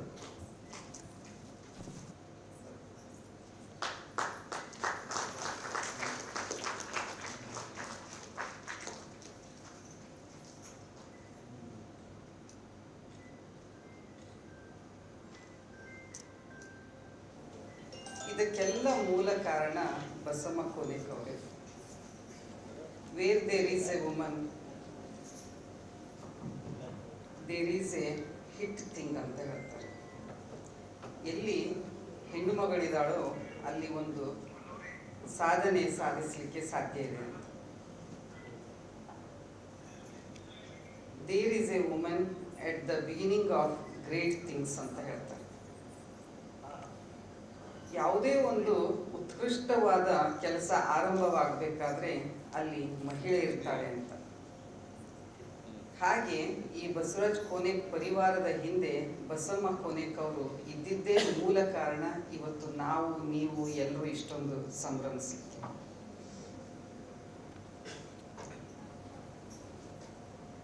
ಆಲ್ಬರ್ಟ್ ಐನ್ಸ್ಟೈನ್ ಒಂದು ಮಾತನ್ನ ಹೇಳ್ತಾನೆ, ಥಿಯರಿ ಆಫ್ ರಿಲೇಟಿವಿಟಿ ಹಿನ್ನೆಲೆಯಲ್ಲಿ. ಅಂದ್ರೆ ಒಬ್ಬ ವ್ಯಕ್ತಿಯ ಜೊತೆಯಲ್ಲಿ ನಾವು ಮಾತಾಡ್ತಾ ಇದ್ರೆ ಸಮಯ ಹೋಗಿದ್ದೇ ಗೊತ್ತಾಗಲ್ಲ. ಅದೇ ಇನ್ನು ಕೆಲವು ವ್ಯಕ್ತಿಗಳ ಜೊತೆ ನಾವು ಮಾತಾಡ್ತಾ ಇದ್ರೆ ಆ ಮಾತಿನ ಕಡೆ ಲಕ್ಷ್ಯ ಕೊಡ್ಲಿಕ್ಕೆ ಆಗುದಿಲ್ಲ. ಅಂದ್ರೆ ಸಮಯ ಇಲ್ಲಿ ಹೇಗೆ ಹೋಗುತ್ತೆ ಅನ್ನೋದೇ ನಮ್ಗೆ ಗೊತ್ತಾಗದೆ ಇರೋದು ನಮ್ಮ ಮನಸ್ಥಿತಿ. ಅದು ಎರಡಕ್ಕೂ ಅಷ್ಟೇ ಸಮಯ ಹೋಗಿರುತ್ತೆ. ಹಾಗೆ ಶಿವರಾಜ್ ಪಾಟೀಲ್ ಅವರು ಎಷ್ಟು ಸಲ ಮಾತಾಡಿದ್ರು ನಾವು ಕೇಳಬಹುದು, ಬೇಸರನೇ ಆಗೋದಿಲ್ಲ. ಇವತ್ತು ಅಷ್ಟು ಚೆನ್ನಾಗಿ ಒಂದು ಹೋಳಿಗೆ ರೀತಿಯಲ್ಲಿ, ಹೋಳಿಗೆ ತುಪ್ಪದ ರೀತಿಯಲ್ಲಿ ನಮಗೆ ಮಾತುಗಳನ್ನು ಉಣಬಡಿಸಿದ್ದಾರೆ. ಅದಾದ ನಂತರ ಆರ್ ಬಿರಾದರ್ ಅವರು ಕೂಡ ಸುದೀರ್ಘವಾಗಿ ಆರ್ಥಿಕ ಚಿಂತನೆ ಅದೇ ಒಂದು ಹಿನ್ನೆಲೆಯನ್ನು ಇಟ್ಟುಕೊಂಡು ಅವರು ಬಸವ ತತ್ವಗಳನ್ನು ಬಹಳ ಸುಂದರವಾಗಿ ಪ್ರತಿಪಾದಿಸಿದರು. ಹಾಗೆ ಗವಿಸಿದ್ದಪ್ಪ ಅವರು ಕೂಡ ಬಹಳ ಅಚ್ಚುಕಟ್ಟಾಗಿ ಸಂಕ್ಷಿಪ್ತವಾಗಿ ಸಮಯದ ಪ್ರಜ್ಞೆಯನ್ನು ಇಟ್ಟುಕೊಂಡು 5 ಕೃತಿಗಳನ್ನು ಪರಿಚಯ ಮಾಡಿಕೊಟ್ರು. ಮನೆಗೆ ಮೊದಲನೆಯವನಾಗಬಾರ್ದು, ಭಾಷಣಕ್ಕೆ ಕೊನೆಯವರಾಗಬಾರ್ದು ಅನ್ನೋ ರೀತಿನಲ್ಲಿ ಇವತ್ತು ನನ್ನ ಮಾತುಗಳು ಕೊನೆಯದಾಗಿದೆ. ಹೋಳಿಗೆ ಆಯಿತು, ಹುಗ್ಗಿ ಆಯಿತು, ಜಾಮೂನ್ ಆಯಿತು, ಇನ್ನೂ ಏನು ತಿನ್ನಿಸ್ತಾರೆ ಇವರು ಅಂತ ನಿಮಗೆ ಅನಿಸ್ಬೋದು. ಆದರೂ ಒಂದು ವೇದಿಕೆಯ ಗೌರವಕ್ಕೋಸ್ಕರ ಒಂದೆರಡು ಮಾತುಗಳನ್ನು ಆಡ್ತೇನೆ. ಶಿವರಾಜ್ ಪಾಟೀಲ್ ಅವರು ಹೇಳುವಾಗ ಮಾದರಸ ಮಾದಲಾಂಬಿಕೆ ಅವರ ಹೆಸರಿನ ರೀತಿಯಲ್ಲೇ ಬಸವರಾಜ್ ಕೋನೇಕ್ ಅವರು ಮತ್ತು ಬಸಮ್ಮ ಕೋನೇಕ್ ಅವರ ಹೆಸರು ಇದೆ ಅನ್ನೋದು ನನಗೆ ಅನಿಸ್ತು. ಇವತ್ತು ಸಮಾಜದಲ್ಲಿ ಅಧ್ಯಾತ್ಮ ಜೀವಿ ಅಂದ್ಕೊಂಡಂಥವರು, ಉತ್ತಮ ವಾಗ್ಮಿಗಳು ಆದಂಥ ವೀಣಾ ಬನ್ನಂಜೆ ಅಂತ ಮಹಿಳೆ ಬಸವಣ್ಣನವರು ಇದ್ರೋ ಇಲ್ವೋ ಅನ್ನುವ ಅನುಮಾನ ಬರುವ ರೀತಿಯಲ್ಲಿ ವಿಡಿಯೋಗಳನ್ನು ಮಾಡಿ ಹಾಕ್ತಾರೆ. ಮಹಾಮನೆ ಅನ್ನೋದು ಇರಲೇ ಇಲ್ಲ ಅಂತನೋ ಮಾತನ್ನ ಅವರು ಹೇಳ್ತಾರೆ. ಅದಕ್ಕೆಲ್ಲ ವಿರೋಧವೂ ಬಂತು. ಆಮೇಲೆ ಅವರ ಕೆಲಸಕ್ಕೆ ಒಂದಿಷ್ಟು ಸ್ಥಗಿತವನ್ನು ಕೊಡಲಾಯಿತು. ಅದೇ ರೀತಿ ನನಗೊಬ್ರು ಪ್ರಶ್ನೆ ಮಾಡಿದ್ರು, ಬಸವಣ್ಣನವರ ತಂದೆ ತಾಯಿ ಯಾರಿದ್ದಾರೆ ಹೇಳ್ರಿ ಅಂತಂದಿದ್ರು. ಅವಾಗ ನಾನು ಮಾದರಸ ಮಾದಲಾಂಬಿಕೆ ಅಂತ ಹೇಳಿದಾಗ, ಇದೊಂದು ರೀತಿ ಕಟ್ಟುಕತೆ ಅನ್ಸಲ್ಲೇನ್ರಿ ನಿಮ್ಗೆ, ಬಸವಣ್ಣನವರು ಇದ್ರು, ಅವ್ರ ತಂದೆ ತಾಯಿ ಹೀಗಿದ್ರು ಅಂತ ಹೇಳಲಿಕ್ಕೆ ಅಂತ ಅವ್ರು ಕೇಳಿದ್ರು. ಆದ್ರೆ ನಮ್ಗೆ ಉದಾಹರಣೆ ಕೊಡ್ಲಿಕ್ಕೆ ಎಷ್ಟು ಒಬ್ಬ ಗಂಡ ಹೆಂಡತಿಯ ಹೆಸರು ಯೋಗವಾಗಿ ಜೋಡಿ ಆಗುತ್ತೆ ಅನ್ನೋದಕ್ಕೆ ಇವತ್ತು ಬಸವರಾಜ್ ಕೋನೇಕ್ ದಂಪತಿಗಳೇ ನಮ್ಗೆ ಸುಂದರವಾದ ಉದಾಹರಣೆಯಾಗಿದ್ದಾರೆ. ಬಸಮ್ಮ ಕೋನೇಕ್ ಮತ್ತು ಬಸವರಾಜ್ ಕೋನೇಕ್ ಅವರ ಹೆಸರನ್ನು ಹೇಳಿ ನಾನು ಅವರಿಗೆ ಉದಾಹರಣೆಯನ್ನು ಕೊಟ್ಟು ಹೇಳಿದೆ. ಯಾವುದೇ ಒಂದು ತತ್ವದ ಆಳಕ್ಕೆ ಹೋಗಲಾರದೆ ನೀವು ಯಾವುದೇ ನಿರ್ಧಾರವನ್ನು ತೆಗೆದುಕೊಳ್ಳಲಿಕ್ಕೆ ಸಾಧ್ಯ ಆಗೋದಿಲ್ಲ ಅನ್ನೋ ಮಾತನ್ನು ಕೂಡ ಅವರ ಜೊತೆ ಹೇಳಿ ವಾದ ವಿವಾದ ಆಗಿ ಒಂದು ಅರ್ಧ ದಿನ ತಲೆ ತಿಂದ ಹಾಗೆ ಆಗಿತ್ತು. ಇವತ್ತು ಕೋನೇಕ್ ಅವರ ಒಂದು ಆದಾಯದ ಮೇಲೆ ಶಿವರಾಜ್ ಪಾಟೀಲ್ ಅವರು ಬೆಳಕನ್ನ ಚೆಲ್ಲಿದರು. ಅದು ಆದಾಯ ಎಷ್ಟಾದ್ರೂ ಇರ್ಬೋದು, 1 ಕೋಟಿ ಇರ್ಬೋದು, 100 ಕೋಟಿ ಇರ್ಬೋದು. ಆದ್ರೆ ಅವರ ಆಶಯ ಏನಿತ್ತು ಅಂತಂದ್ರೆ, ಈ ಒಂದು ಆದಾಯದ ಮಟ್ಟಕ್ಕೆ ಅವರು ಹೋಗಿದ್ರೆ ಒಳ್ಳೇದು ಅನ್ನೋ ಆಶಯ ಇತ್ತು. ಆದ್ರೆ ಇವತ್ತು ಇಂಥ ಒಂದು ಉನ್ನತವಾದ ಹಂತಕ್ಕೆ ಹೋಗಿ ಕೋನೇಕ್ ಅವರು ತಲುಪಿದ್ದಾರೆ ಅಂತಂದಾಗ ನನಗೆ ಮತ್ತೆ ಜೇಡರ ದಾಸಿಮಯ್ಯನ ವಚನವೇ ನೆನಪಾಯಿತು. ಅಲ್ಲಿ ಅವರು ತಮ್ಮ ಪತ್ನಿಯ ಬಗ್ಗೆ ಹೇಳ್ತಾರೆ. 12ನೇ ಶತಮಾನದಲ್ಲಿ ಅನೇಕ ಶರಣ ದಂಪತಿಗಳು ಆಗಿ ಹೋದ್ರು. ಅದೇ ರೀತಿನಲ್ಲಿ ಇವರು ಬದುಕಿರಬಹುದು ಅಂತ ನನಗೆ ಅನಿಸ್ತು. ನರಿದು ಬಳಸುವಳು, ಬಂದುದ ಪರಿಣಾಮಿಸುವಳು, ಬಂದು ಬಳಗವ ಮರೆಸುವಳು, ದುಗ್ಗಳೆಯ ತಂದು ಬದುಕಿದೆನು ಕಾಣ ರಾಮನಾಥ. ಪ್ರತಿ ವರ್ಷ ಪುಸ್ತಕ ಬಿಡುಗಡೆ ಸಮಾರಂಭ ಇರ್ಬೋದು, ಅಥವಾ ಬಸಮ್ಮ ಕೋನೇಕ್ ಅವರ ಪುಣ್ಯ ಸ್ಮರಣೆ ಇರ್ಬೋದು, ಶಿವರಾಜ್ ಪಾಟೀಲ್ ಅವರು ಮತ್ತೆ ಮತ್ತೆ ಅದೇ ಮಾತುಗಳನ್ನ ಹೇಳ್ತಾ ಇರ್ತಾರೆ. ನಮ್ಗೆ ಅದನ್ನು ಕೇಳಲಿಕ್ಕೂ ಖುಷಿ ಅನ್ನಿಸ್ತಾ ಇರುತ್ತೆ. ಅವರೆಲ್ಲ ಮಾತುಗಳಿಂದ ಹಾಗೆ ಒಂದು 20 ವರ್ಷಗಳಕ್ಕಿಂತಲೂ ಹೆಚ್ಚಿನ ಒಂದು ಒಡನಾಟ ನನಗೆ ಈ ಸಿದ್ಧಲಿಂಗೇಶ್ವರ ಡಿಪೋದೊಂದಿಗೆ ಇರೋದ್ರಿಂದ ಬಸಮ್ಮ ಕೋನೇಕ್ ಅವರನ್ನು ನಾನು ಭೇಟಿಯಾಗಿದ್ದೇನೆ, ಕಾರ್ಯಕ್ರಮದಲ್ಲಿ ಮಾತಾಡಿಸಿದ್ದೀನಿ. ಅದನ್ನೆಲ್ಲ ನಾನು ನೆನಪು ಮಾಡಿಕೊಂಡಾಗ ನಿಜವಾಗ್ಲೂ ದುಗ್ಗಳೆಯ ಸ್ವರೂಪದಲ್ಲಿ ಬಸಮ್ಮ ಕೋನೇಕ್ ಅವರು ತಮ್ಮ ಕರ್ತವ್ಯವನ್ನು ನಿಭಾಯಿಸಿದ್ದಾರೆ ಅಂತ ನನಗೆ ಹೇಳಲಿಕ್ಕೆ ಬಹಳ ಸಂತೋಷ ಅನಿಸುತ್ತೆ.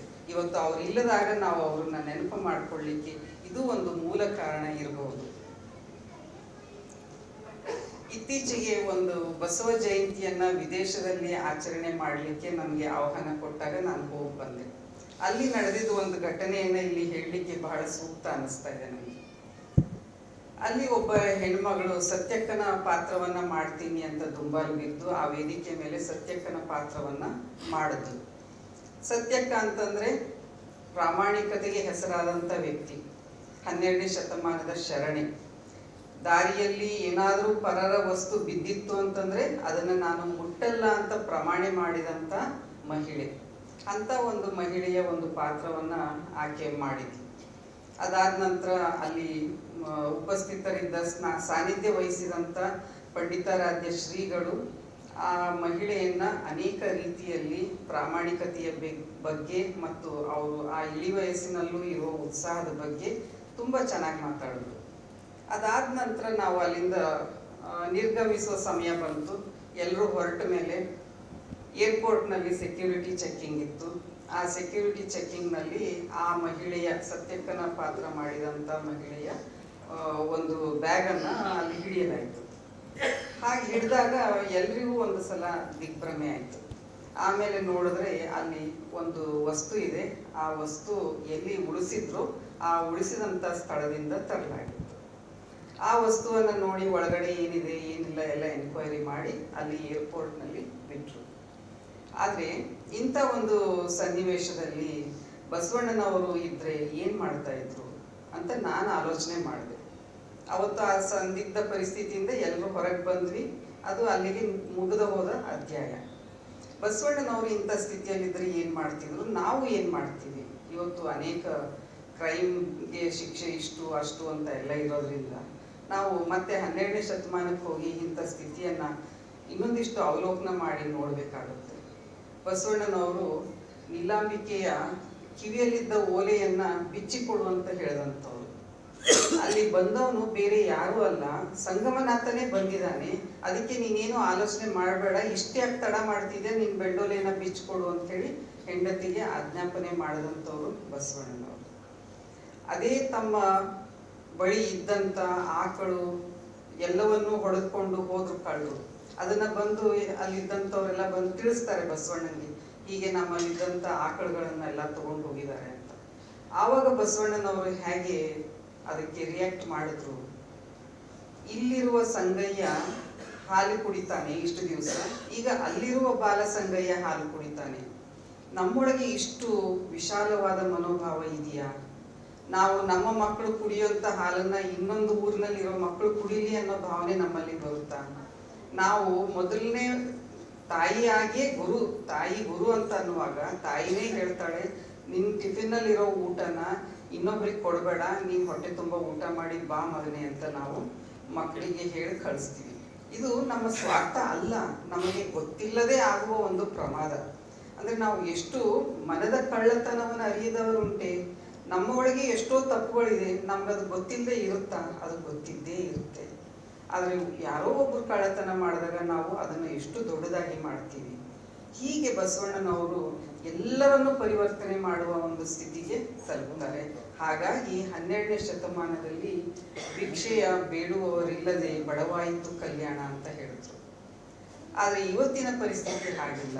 ಇಂಥ ಒಂದು ಪರಿಸ್ಥಿತಿಯಲ್ಲೂ ಪ್ರಾಮಾಣಿಕವಾಗಿ ಬದುಕ್ತಾರೆ ಅಂತ ಹಿರೇಮಠ ಅವರು ಬಹಳ ಸುಂದರವಾಗಿ ಕೊನೆಕವ್ರ ಬಗ್ಗೆ ಹೇಳಿದ್ರು. ನನಗೂ ಅನ್ನಿಸ್ತು, ಅವರ ಪ್ರಾಮಾಣಿಕತೆನೇ ಅವರ ಬದುಕಿನಲ್ಲಿರುವ ಬಹುದೊಡ್ಡ ಅಸ್ತ್ರ ಅಂತ. ಹಾಗೆ ಅವರು ಯಾವುದೇ ರೀತಿಯ ಒಂದು ನೈತಿಕ ಮೌಲ್ಯವನ್ನ ಹಿಡಿದುಕೊಂಡು ನೀವು ಬಸವರಾಜ್ ಕೊನೆಕವರನ್ನ ಪರೀಕ್ಷೆ ಮಾಡ್ತಾ ಹೋಗ್ರಿ, ಅಲ್ಲಿ ನೀವು ಸಿಗೋದೇ ಸಕಾರದ ಉತ್ತರ, ಅಲ್ಲಿ ಯಾವುದೂ ತಪ್ಪು ಸಿಗೋದೇ ಇಲ್ಲ. ಆ ಒಂದು ಹಿನ್ನೆಲೆಯಲ್ಲಿ ಮತ್ತೆ ಇನ್ನೊಂದು ವಚನ ಜೇಡರ ದಾಸಿಮಯ್ಯನದೆ. ಪರವದುವ ನೆರೆಯದೆ ಪರದನುವ ತುಡುಕದೆ ಪರದೈವ ದಿಚ್ಚೆ ಒಡೆಯದೆ ಗುರುಲಿಂಗ ಜಂಗಮಕ್ಕೆ ವರದಾಸನಾದಾತನೇ ಧರೆಮೂರಕ್ಕೆ ಗುರುವಾಗಿಪ್ಪನೈ ರಾಮನಾಥ. ನೋಡಿ, ಕಳ್ಳತನ ಇಲ್ಲ, ಸುಳ್ಳುತನ ಇಲ್ಲ, ಪರವಧುವನ್ನು ನೋಡೋದಿಲ್ಲ, ಇವು ಎಲ್ಲ ಗುಣಗಳು ನಾವು ಇವತ್ತು ಕೊನೆಕವರಲ್ಲಿ ನಾವು ಕಾಣ್ತೀವಿ. ಅದು ನಮಗೆ ಮಾದರಿಯಾಗಿ ಕಾಣುತ್ತೆ. ಹೀಗಿದ್ದವರು 3 ಲೋಕಕ್ಕೂ ಗುರುವಾಗ್ತಾರಂತೆ.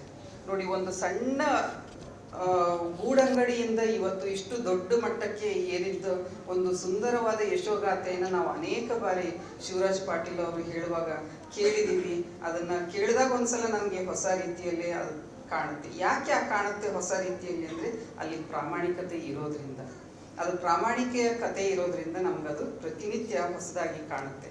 ಅಂತ ಒಂದು ಪ್ರಾಮಾಣಿಕತೆಯ ಗುಣಗಳನ್ನ ಹಿರೇಮಠ ಅವರು ಹೇಳಿದಾಗೆ ಆ 7 ಗುಣಗಳು ಇವರಲ್ಲಿ ಇಲ್ಲದೆ ಇರೋದ್ರಿಂದ ಅವರು ಇಷ್ಟು ಮೇಲಕ್ಕೆ ಹೋಗಿದ್ದಾರೆ ಅಂತ ಹೇಳ್ತಾರಲ್ಲ, ಅದಕ್ಕೋಸ್ಕರನೇ ಶರಣ ಬಸವೇಶ್ವರ ವಿಶ್ವವಿದ್ಯಾಲಯದವರು ಅವರಿಗೆ ಡಾಕ್ಟರೇಟ್ ಪದವಿಯನ್ನು ಕೊಟ್ಟಿದ್ರು. ಇವತ್ತು ಯಾರ್ಯಾರೋ ಎಷ್ಟೆಷ್ಟೋ ಬೇಡಿ ಬಯಸಿ ಹಣ ಕೊಟ್ಟು ಪಡೆಯುವಂತ ಸಂದರ್ಭದಲ್ಲಿ ಇವರನ್ನು ಕರೆದು ಕೊಟ್ಟಿದಾರಲ್ಲ, ಆ ಗೌರವಕ್ಕೆ ನಾವೆಲ್ಲರೂ ಸೆಲ್ಯೂಟ್ ಹೊಡೆಯಲೇಬೇಕು. ಬಸವರಾಜ್ ಕೋನೆಕ್ ಅವರ ಪರಿವಾರದೊಂದಿಗೆ ಬಹಳ ನಿಕಟವಾದ ಸಂಬಂಧ ಇರೋದ್ರಿಂದ ಇವತ್ತಿನ ದಿವಸ ಪ್ರಾರ್ಥನೆ ಎಲ್ಲವನ್ನೂ ನಾನು ಭಾಗಿಯಾದಾಗ ಬಹಳ ಸುಂದರವಾದ ಭಾವನೆ ನನ್ನಲ್ಲಿ ಮೂಡಿತು.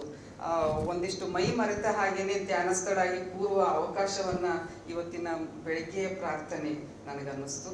ಹಾಗೆ ಬದುಕಿನುದ್ದಕ್ಕೂ ಹೋರಾಟವನ್ನ ಮಾಡ್ತಾ ಬಂದಂತ ಬಸವರಾಜ್ ಕೋನೆಕ್ ಅವರು ಹೇಗೆ ಬದುಕಿದ್ದಾರೆ ಅಂತಂದ್ರೆ, ಮಂಕುತಿಮ್ಮನ ಕಗ್ಗದಲ್ಲಿ ಒಂದು ಮಾತು ಬರುತ್ತೆ, ಸತ್ಯನೆಂದೆನ ಬೇಡ ಸೋತೆನೆಂದೆನ ಬೇಡ ಬತ್ತಿತೆನ್ನೊಳಗು ಸತ್ವ ದೂಟೆಯನ ಬೇಡ ಮೃತ್ಯುವೆನ್ನುವುದೊಂದು ತೆರೆ ಇಳಿತ ತೆರೆ ಏರು ಮತ್ತೆ ತೋರ್ಪುದು ನಾಳೆ ಮಂಕುತಿಮ್ಮ. ಬೇಂದ್ರೆಯವ್ರು ಹೇಳ್ತಾರಲ್ಲ, ನಿದ್ದೆಗೊಮ್ಮೆ ನಿತ್ಯ ಮರಣ ಎದ್ದ ಸಲ ನವೀನ ಜನನ ಅಖಿಲ ಜೀವ ಜಾತಕ್ಕೆ ಅಂತ. ಹಾಗೆ ಪ್ರತಿನಿತ್ಯವೂ ಆ ಗಡಿಯಾರದ ಗಂಟೆಯ ರೀತಿಯಲ್ಲಿ ಬಸವರಾಜ್ ಕೋನೆಕ್ ಅವರು ಬದುಕಿದ್ದಾರೆ.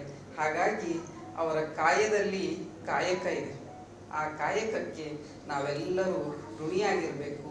ಈ ಭಾಗದ ಎಲ್ಲ ಸಾಹಿತ್ಯದ ವ್ಯಕ್ತಿಗಳನ್ನು, ವಿದ್ಯಾರ್ಥಿಗಳನ್ನು ಒಂದು ರೀತಿಯಲ್ಲಿ ಶ್ರೇಯೋಭಿವೃದ್ಧಿಯನ್ನು ಮಾಡ್ತಾ ಇದ್ದಾರೆ. ಅಂತ ಒಂದು ವ್ಯಕ್ತಿಯನ್ನು ನಾವು ಶ್ಲಾಘಿಸಬೇಕು. ಇಂಥ ಬಸಮ್ಮ ಕೋನೆಕ್ ಅಂತವರ ವ್ಯಕ್ತಿತ್ವವನ್ನು ಇವತ್ತಿಗೂ ಜೀವಂತವಾಗಿ ಇಟ್ಟಿದಂಥ ಈ ವ್ಯಕ್ತಿಗೆ ಅನಂತ ಅನಂತ ಶರಣುಗಳನ್ನು ಹೇಳ್ತಾ ನನ್ನ ಮಾತನ್ನು ಮುಗಿಸ್ತೇನೆ. ಓಂ ಶ್ರೀ ಗುರು ಬಸವಲಿಂಗಾಯ ನಮಃ. ಸುಖವೊಂದು ಕೋಟಿ ಬಂದಲ್ಲಿ ಬಸವಣ್ಣನ ನೆನೆವುದು,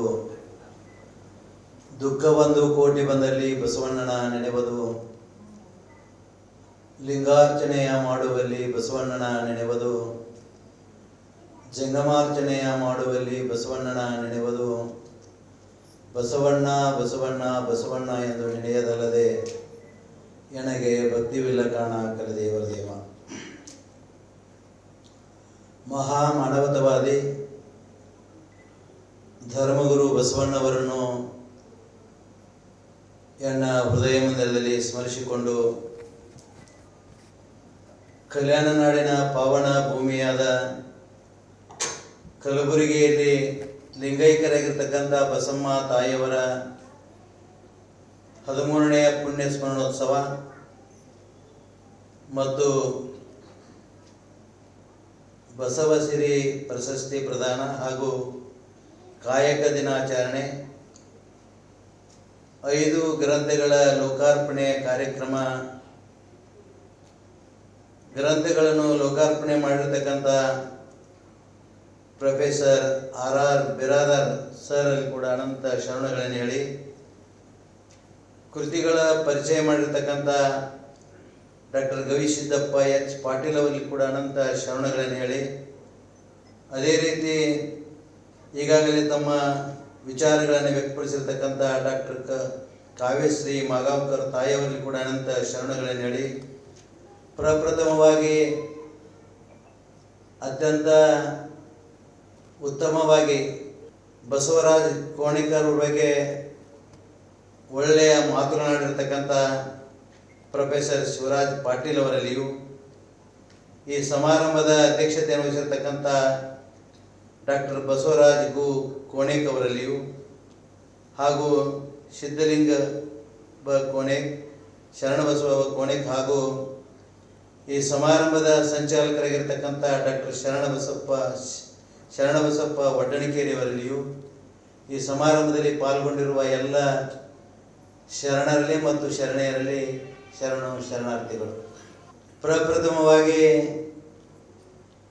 ನಮ್ಮ ಪ್ರೊಫೆಸರ್ ಶಿವರಾಜ್ ಪಾಟೀಲ್ ಅವರಿಂದ ಹಿಡಿದು ಆಮೇಲೆ R.R. ಬಿರಾದರ್ಸ್ ಕುಲಸಚಿವರಿಂದ ಹಿಡಿದು ಗವಿಸಿದ್ದಪ್ಪ ಪಾಟೀಲ್ ಅವರು, ಡಾಕ್ಟರ್ ಕಾವ್ಯಶ್ರೀ ಮತ್ತು ಎಲ್ಲರ ಮಾತುಗಳನ್ನು ಕೇಳಿದ್ದೀರಿ. ನಾನೇನು ಮಾತನಾಡುವ ಅವಶ್ಯಕತೆ ಇಲ್ಲ. ಯಾಕಂದರೆ ನನಗೆ ಬಸವರಾಜ್ ಕೋಣಿಕ್ ಅವರು ಅಲ್ಲಿ ಬೇಲೂರಿಗೆ ಬಂದಿದ್ದರು. ಬೇಲೂರಲ್ಲಿ ಪ್ರಕಾಶಕರ ಒಂದು ಸಮ್ಮೇಳನ ಇತ್ತು.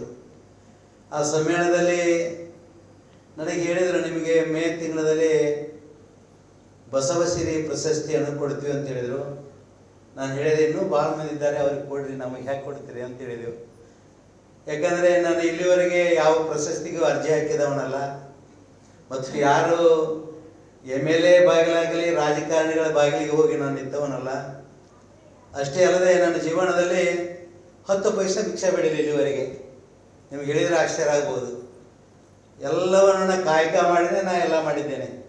ನನ್ನ ಹೊಲ ಆಯಿತು, ದಿನಾಲು ಭಕ್ತರು ಕೊಟ್ಟಿರ್ತಕ್ಕಂಥ ಹಣ ಆಯಿತು.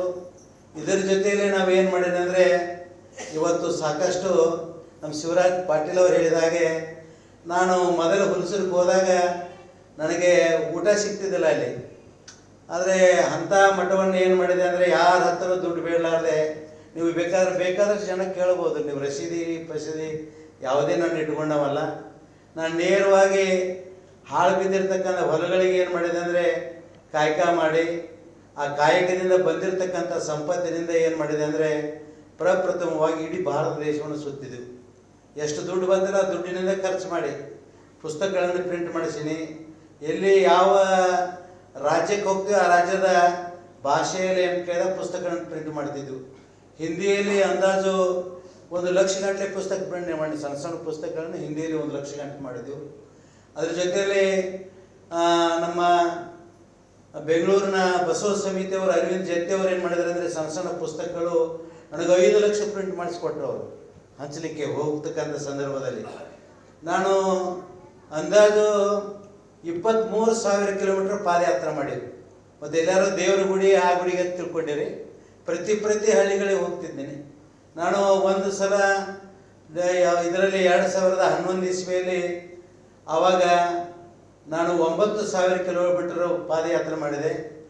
ಆಮೇಲೆ 2019 ಇಸ್ವಿಯಲ್ಲಿ ನಾನು 13,000 ಕಿಲೋಮೀಟರ್ ಪಾದಯಾತ್ರೆ ಮಾಡಿದೆ. ನನ್ನ ಜೊತೆ ಏನು ಕೇಳಿದಾಗ ನನ್ನ ಕಾರು, ನನ್ನ ಸಿಬ್ಬಂದಿ ಇರ್ತಿತ್ತು. ನಾನು ಎಲ್ಲ ಕಡೆ ಓಡಾಡಿ ಏನು ಮಾಡ್ತಿದ್ದೆ ಅಂದರೆ ಪುಸ್ತಕಗಳನ್ನು ಹಂಚ್ತಿದ್ದೆ. ಪುಸ್ತಕಗಳನ್ನು ಹಂಚೋದ್ರ ಜೊತೆಯಲ್ಲಿ ಹಿಂದಿಯಲ್ಲಿ ಏನು ಮಾಡಿದ್ವಿ, ಕ್ಯಾಸೆಟ್ಗಳನ್ನು ಮಾಡಿದ್ದೆವು. ಕ್ಯಾಸೆಟ್ಗಳನ್ನು ಮಾಡಿ ಎಲ್ಲ ಕಡೆ ಬಸವಣ್ಣವರು ಜಾತಿ ಬಗ್ಗೆ, ಆಮೇಲೆ ಈ ಚಟಗಳಾಗಲಿ ಮಕ್ಕಳಿಗೆ ಒಳ್ಳೆಯ ಸಂಸ್ಕಾರ ಕೊಡಬೇಕಂತೇಳಿ ನಾನು ಸಾಕಷ್ಟು ಪ್ರಯತ್ನ ಮಾಡಿ ಎಲ್ಲ ಕಡೆ ಓಡಾಡಿದೆ. ಆ ಓಡಾಡಲಿಕ್ಕೆ ಇಷ್ಟೆಲ್ಲ ನನಗೆ ಗಟ್ಟಿತನ ಬರಬೇಕಾದ್ರೆ ನಾನು ಪೂರ್ವಾಶ್ರಮದ ತಾಯಿ. ಯಾಕಂದರೆ ನಾನು ಇನ್ನೂ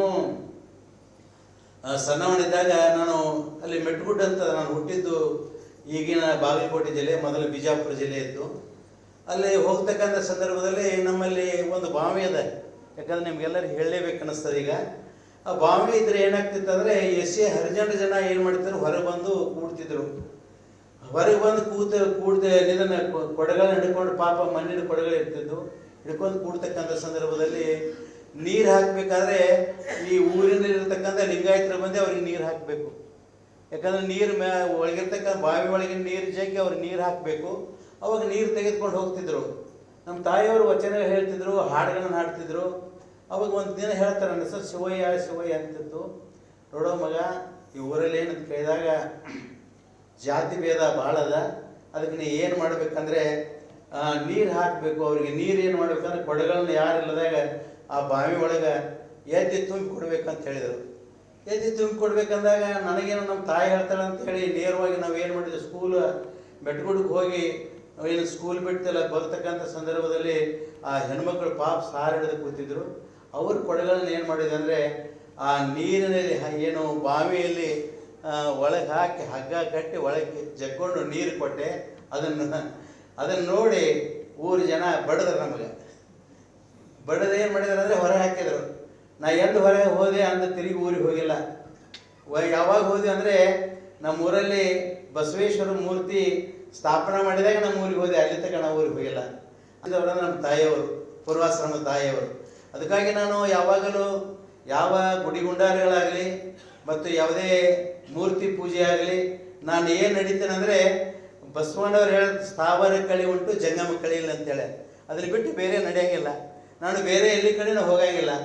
ಅದಕ್ಕಾಗಿ ಇದ್ರ ಜೊತೆಯಲ್ಲಿ ಸಾಕಷ್ಟು ಸಮಾಜದಲ್ಲಿ ಕೇಳಿದಾಗ ಈ ದುಶ್ಚಟಗಳ ಬಗ್ಗೆ ಎಲ್ಲ ಕಡೆ ಓಡಾಡಿದ್ದೇನೆ, ಎಲ್ಲ ಕಡೆ ಇದನ್ನು ಮಾಡ್ತಿದ್ದೇನೆ. ಅದಕ್ಕಾಗಿ ಇಷ್ಟೆಲ್ಲ ಗಟ್ಟಿತನ ಬರಬೇಕಾದ್ರೆ ನನಗೆ 12ನೇ ಶತಮಾನದ ಶರಣರ ವಚನಗಳು, ಅದರ ಜೊತೆಯಲ್ಲಿ ನಮ್ಮ ಪೂರ್ವಾಶ್ರಮದ ತಾಯಿ, ಅದರ ಜೊತೆಯಲ್ಲಿ ಏನು ಕೇಳಿದಾಗ ಇನ್ನು ಹೆಚ್ಚು ಅನುಭವದಲ್ಲಿರ್ತಕ್ಕಂಥ ಎಲ್ಲ ಕಾಯಕ ಜೀವಿಗಳ ಒಂದು ಪರಿಚಯದಿಂದ ನಾನು ಗಟ್ಟಿಯಾಗಿ ಏನು ಮಾಡಿದೆ ಅಂದರೆ ಈ ಬಸವ ತತ್ವವನ್ನು ನಾನು ಜೀವನದಲ್ಲಿ ನಾನು ಅಳವಡಿಸಿಕೊಂಡಿದ್ದೇನೆ. ಅದಕ್ಕಾಗಿ ನಮ್ಮ ಬಸವರಾಜ ಕೋಣೆಕ್ ಅವರು ಹೇಳಿದರು, ಅಪ್ಪಾಜಿ ಅವರೇ ಮತ್ತೆ ಫೋನ್ ಮಾಡಿದರು. ನಂತರ ಭಾಳ ದಿವಸದ ನಂತರ ಮತ್ತೆ ಫೋನ್ ಮಾಡಿದರು. ಫೋನ್ ಮಾಡಿದಾಗ ಹೇಳಿದ್ರಿಲ್ಲ, ನಿಮಗೆ ಕೊಡ್ತೀವಿ, ನೀವೇ ತೆಗೆದುಕೊಳ್ಬೇಕು ಅಂದಾಗ ನಾನು ಹೇಳಿದೆ, ಆಗಲಿ ಕೊಡ್ರಿ, ನಾ ಬರ್ತೇನಂತ ಹೇಳಿ. ಆದರೆ ನನಗೆ ಅನಿಸ್ತದ ಅವ್ರು ಎಷ್ಟು ಸಲ ಫೋನ್ ಮಾಡ್ಯಾರಂದರೆ ಒಂದು 100 ಸಲ ಫೋನ್ ಮಾಡಿರ್ಬೇಕು ನನಗೆ. ಒಂದು ಸಲ 2 ಸಲ ಅಲ್ಲ. ನೀವು ಎಲ್ಲಿದ್ದೀರಿ, ಯಾವಾಗ ಬರ್ತೀರಿ, ನನಗೆ ಹುಲ್ಸೂರ್ಗೆ ಬಂದು ಅವ್ರು ಆಮಂತ್ರಣ ಕೊಡ್ಬೇಕಂದ್ರೆ ನಮ್ಮ ಗವಿಸಿದ್ದಪ್ಪ ಅವರು, ಶಿವರಾಜ್ ಪಾಟೀಲ್ ಅವರು ಮತ್ತು ನಮ್ಮ ಒಡ್ಡಣಿಕೆಯರವರು ಎಲ್ಲರೂ ಕೂಡ ಈಗ ಬಂದು ಆಮಂತ್ರಣ ಕೊಡ್ಬೇಕಂತ ಹೇಳಿ ಭಾಳ ಪ್ರಯತ್ನ ಮಾಡಿದರೆ ಅವ್ರ ಕೈಯಲ್ಲಿ ಸಿಗಲಿಲ್ಲ. ನಾನು ಎಲ್ಲ ಕಡೆ ಕಾರ್ಯಕ್ರಮ ಇರೋದ್ರಿಂದ ನಾನು ಬೇರೆ ಬೇರೆ ಕಡೆ ಹೋಗ್ತಿದ್ದೆ. ಅವಾಗ ಹೇಳಿದೆ, ಇಲ್ಲ ನಾನು ಬೇರೆ ಕಡೆಯಿಂದ ನಾನು ಹೊರಟಿದ್ದೇನೆ, ಅದಕ್ಕಾಗಿ ನೀವು ಇಲ್ಲೇ ನಿಮ್ಮ ಇದರಲ್ಲಿ ಏನು ಬಸವ ಪ್ರಕಾಶನದ ಇದರ ಒಳಗೆ ನಮಗೆ ನೀವು ಸನ್ಮಾನ ಮಾಡಿ ಅಲ್ಲಿ ಏನು ಮಾಡಿರಿ ಅಂದರೆ ಆಮಂತ್ರಣ ಕೊಡ್ರಿ ಅಂದಾಗ ನಾನೇ ನೇರವಾಗಿ ಬಂದು ಅಲ್ಲಿ ಆಮಂತ್ರಣ ಸ್ವೀಕಾರ ಮಾಡಿದೆ. ಅದಕ್ಕಾಗಿ ಇವತ್ತು ಜೀವನದಲ್ಲಿ ನಾನು ಅತ್ಯಂತ ಕೇಳಿದಾಗ ನಾನು ಅತ್ಯಂತ ಹೆಮ್ಮೆಯಿಂದ ಹೇಳ್ತಿದ್ದೇನೆ, ಎಷ್ಟೇ ನನಗೆ ತ್ರಾಸಾಗಲಿ ತೊಂದರೆ ಆಗಲಿ ಬಸವಣ್ಣ ಬಿಟ್ಟು ನನಗೆ ಗುರುನೇ ಇಲ್ಲ. ಯಾಕಂದರೆ ಬಸವಣ್ಣನೇ ನಮ್ಮ ಸರ್ವಸ್ಸು. ಎಲ್ಲ ಎಷ್ಟೋ ಜನ ಏನೇನೋ ಅಂದರು, ಏನೇನು ಹೇಳ್ತಾರೆ, ಆದರೂ ನಾ ಯಾರಿಗೂ ಏನು ಕೇಳಿದಾಗ ನಮ್ಮ ಸಿದ್ಧಾಂತ ಏನದ ಬಸವಣ್ಣವ್ರು ಹೇಳಿದ ಸಿದ್ಧಾಂತ, ಅದು ಬಿಟ್ಟು ಬೇರೆ ಸಿದ್ಧಾಂತ ನಡಲಿಕ್ಕೆ ಸಾಧ್ಯ ಇಲ್ಲ ಇವತ್ತು. ಈಗ ಇನ್ನೂ ನಡೀತದೆ ಇವತ್ತು, ನಿಮ್ಗೆಲ್ಲರಿಗೂ ಗೊತ್ತದೆ. ಇವತ್ತು ಸಾಕಷ್ಟು ಇದರಲ್ಲಿ ಇದು ಏನಂತೆ ಯೂಟ್ಯೂಬ್ ಅಂತಾರೆ, ಏನಂತಾರೆ ಆ ಯೂಟ್ಯೂಬಲ್ಲಿ ಯಾರು ಏನೋ ಬೈದರು, ಏನೋ ಮಾಡಿದರು, ಎಲ್ಲ ಏನಂದರೂ ಕೂಡ ಏನು ಕೇಳಿದಾಗ ಒಂದು ದಿನ ಏನು ಶಾಶ್ವತ ಯಾವ್ದು ಇರ್ತದೆ, ಬಸವ ತತ್ವನೇ ಶಾಶ್ವತ ಇರ್ತದೆ. ನೀವು ಏನಂದ್ರೂ ಅದು ಏನೂ ಆಗಂಗಿಲ್ಲ, ಬಸವ ತತ್ವನೇ ಶಾಶ್ವತ ಇರ್ತದೆ. ಅದಕ್ಕಾಗಿ ನಿಟ್ಟಿನಲ್ಲಿ ಈ ಬಸವನ ಪ್ರಸಾರ ಮಾಡುವ ಸಲುವಾಗಿ ನಮಗೆ ಕೊಟ್ಟಿರ್ತಕ್ಕಂಥ ಏನು ಪ್ರಶಸ್ತಿ ಅದಲ್ಲ, ಅದು ನನ್ನ ಪ್ರಶಸ್ತಿ ಅಲ್ಲ, ಅದು ಕಾಯಕ ಜೀವಿಗಳ ಪ್ರಶಸ್ತಿ ಅದೇ. ಇವತ್ತು ಭಾಳ ನನಗೆ ಸಂತೋಷ ಆಯಿತು. ಈಗ ಶಿವರಾಜ್ ಪಾಟೀಲ್ ಅವರು ಹೇಳಿದಾಗೆ ಮತ್ತು ನಮ್ಮ ಗವಿಸಿದ್ದಪ್ಪ ಅವರು ಕೂತಾಗಿ ಹೇಳಿರ್ತಕ್ಕಂಥ ಮಾತನ್ನು ಕೇಳಿದಾಗ ನಿಜವಾಗಿ ಆ ತಾಯಿ ಅಂದರೆ ಸಾಮಾನ್ಯವಾಗಿರ್ತಕ್ಕಂಥ ತಾಯಿ ಅಲ್ಲ. ಸಿದ್ದರಾಮೇಶ್ವರ ಹೇಳ್ತಾರೆ, ಹೆಣ್ಣು ಹೆಣ್ಣಲ್ಲ, ಹೆಣ್ಣು ರಕ್ಕಸಿ ಅಲ್ಲ, ಹೆಣ್ಣು ಸಾಕ್ಷಾತ್ ಕಪಿಲ ಸಿದ್ಧ ಮಲ್ಲಿಕಾರ್ಜುನ ಅಂತ ಹೇಳ್ತಾರೆ. ಸಾಕ್ಷಾತ್ ಕಪಿಲ ಸಿದ್ಧ ಮಲ್ಲಿಕಾರ್ಜುನ ಆ ತಾಯಿಯನ್ನು ಸ್ಥಾಪನೆ ಮಾಡಿರ್ತಕ್ಕಂಥ ಪ್ರಕಾಶನದ ನೆನಪಿನಲ್ಲಿ ಇವತ್ತು ಬಸವರಾಜ್ ಕೋಣೆಕ್ ಅವರು ಎಂಥ ಅದ್ಭುತ ಸಾಧನೆ ಮಾಡ್ಯಾರಂದರೆ ನನಗನ್ನಿಸ್ತದ ಆ ಬಸವರಾಜ್ ಕೋಣೆಕ್ ಅವರು 21ನೇ ಶತಮಾನದ ಶರಣರಲ್ಲ, ಇವರು 12ನೇ ಶತಮಾನದ ಶರಣರು ಇದ್ದಿರ್ಬೋದು ಅಂತ ಅನ್ನಿಸ್ತದೆ. ಈ ರೀತಿಯಾಗಿ ಹುಟ್ಟು ಬರ್ತಾರೆ. ಅವರಿದ್ದಲ್ಲಿ ಇಷ್ಟೆಲ್ಲ ನೋಡ್ರಿ, ಒಂದು ಡಬ್ಬಿಯಲ್ಲಿ ಅಂತ ಕೇಳಿದಾಗ ಅವ್ರ ಪುಸ್ತಕಗಳನ್ನು ಮಾರಾಟ ಮಾಡ್ತಿರ್ರಿ. ಒಂದು ಡಬ್ಬಿ ಇತ್ತಲ್ಲಿ. ನಾನು ಚಿಕ್ಕವನಿದ್ದಾಗ ಅಂದಾಜು 77 ಅಥವಾ 78ನೇ ಇಸ್ವಿ ಇದ್ದಿರ್ಬೋದು. ನಾನು ಈ ಭಾಗಕ್ಕೆ ಬಂದಿದ್ದೇನೆ 71ನೇ ಇಸ್ವಿಯಲ್ಲಿ ನಾನು ಬಂದಿದ್ದೀನಿ ಚಿಕ್ಕವನಿದ್ದಾಗ. ಆದರೆ 72ನೇ ಇಸ್ವಿ ಅಥವಾ 77, 78 ಇದ್ದಾಗ ಈ ಕಡೆ ಓಡಾಡ್ತಕ್ಕಂಥ ಸಂದರ್ಭದಲ್ಲಿ ಒಂದು ಡಬ್ಬಿ ಮೇಲೆ ಅಲ್ಲಿ ಸಿದ್ಧಲಿಂಗೇಶ್ವರ ಬುಕ್ ಡಿಪೋ ಅಂತ ಬರೆದಿರ್ತದೆ. ನಾನು ನೋಡ್ತಿದ್ದೆ. ನಾವು ನೋಡಿ ಅಷ್ಟೊಂದು ಮತ್ತೆ ಮುಂದೆ ಕೇಳಿದಾಗ ಹೋಗ್ತಿದ್ದೆ. ಆದರೆ ಇವತ್ತು ನಿಜವಾಗಿ ಆ ಸಿದ್ಧಲಿಂಗೇಶ್ವರ ಬುಕ್ ಡಿಪೋದಿಂದ ಕೇಳಿದ ಮಾಲಕರಾಗಿರ್ತಕ್ಕಂಥ ಅವ್ರ ಬಗ್ಗೆ ನಮ್ಮ ಶಿವರಾಜ್ ಪಾಟೀಲ್ ಅವರು ಹೇಳಿದಾಗೆ ಈ ಪ್ರಶಸ್ತಿಯನ್ನು ಕೊಟ್ಟಿರಲ್ಲ.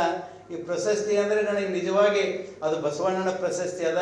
ಬಸವಣ್ಣನೇ ಬಂದು ಎಲ್ಲ ಆಶೀರ್ವಾದ ಮಾಡಿದ್ರೆ ಏನೋ ಅಂತ ಅನ್ನಿಸ್ತದ. ಆ ಪ್ರಶಸ್ತಿ ಇವತ್ತು ನಿಜವಾಗಿ ಭಾಳ ಸಂತೋಷ ಆಗ್ತದೆ.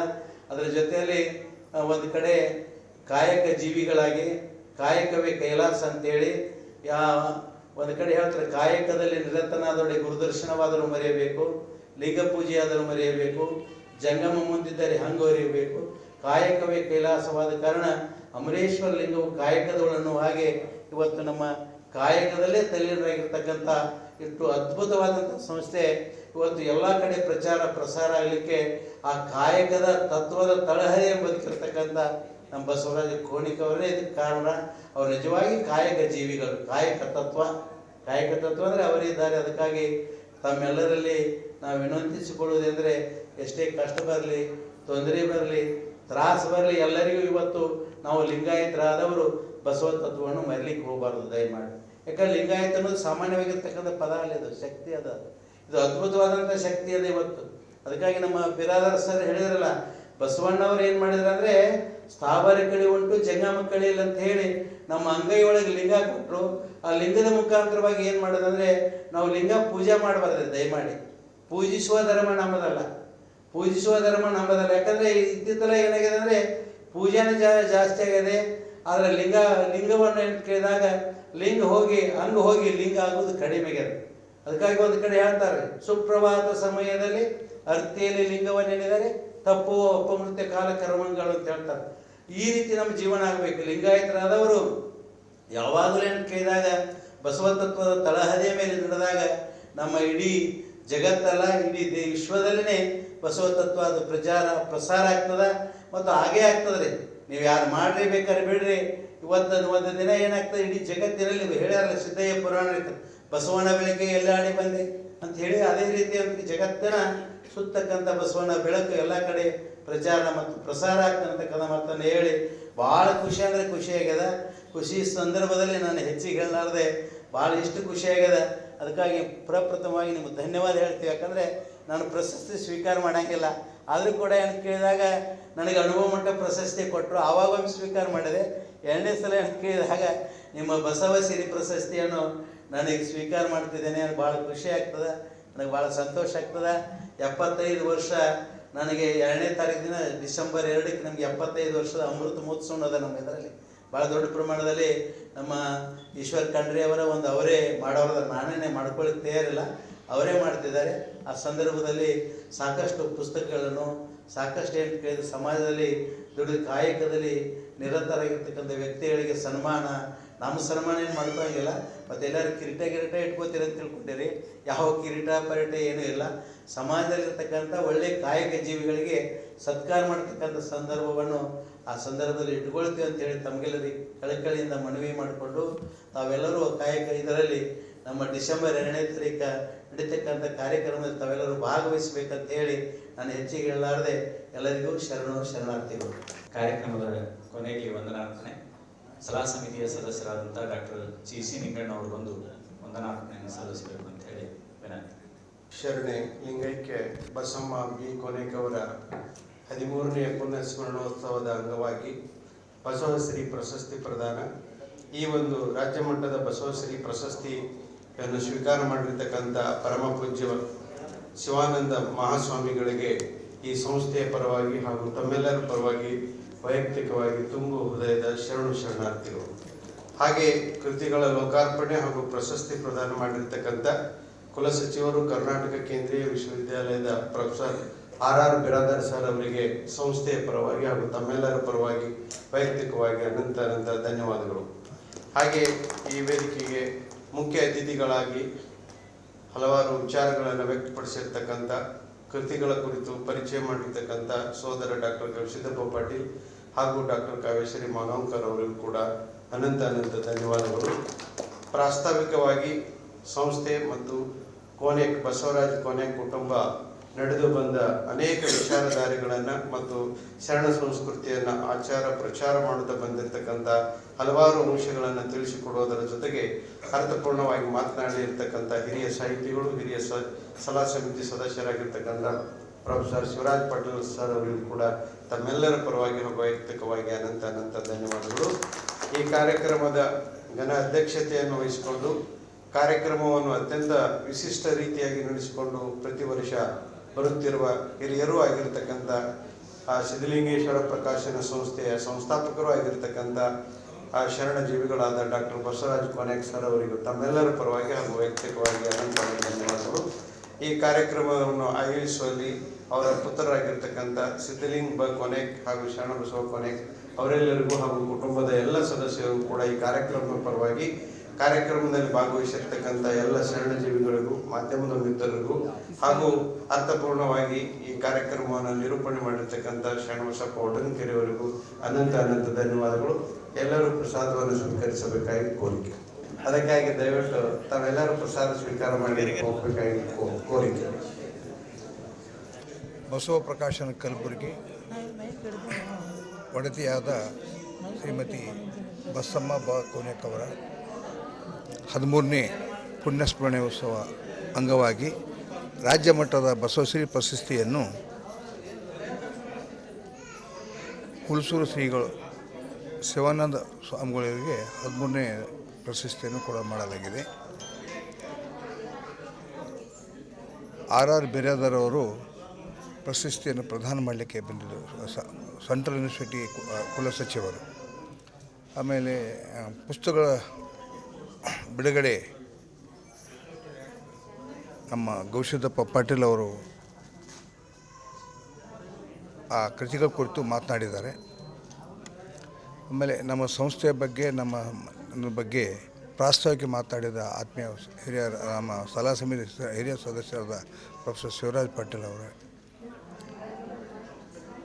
ಆಮೇಲೆ ಸಲಹಾ ಸಮಿತಿ ಇನ್ನೊಬ್ಬ ಹಿರಿಯ ಸದಸ್ಯ ಡಾಕ್ಟರ್ ಗವಿಸಿದ್ದಪ್ಪ ಪಾಟೀಲ್ ಅವರು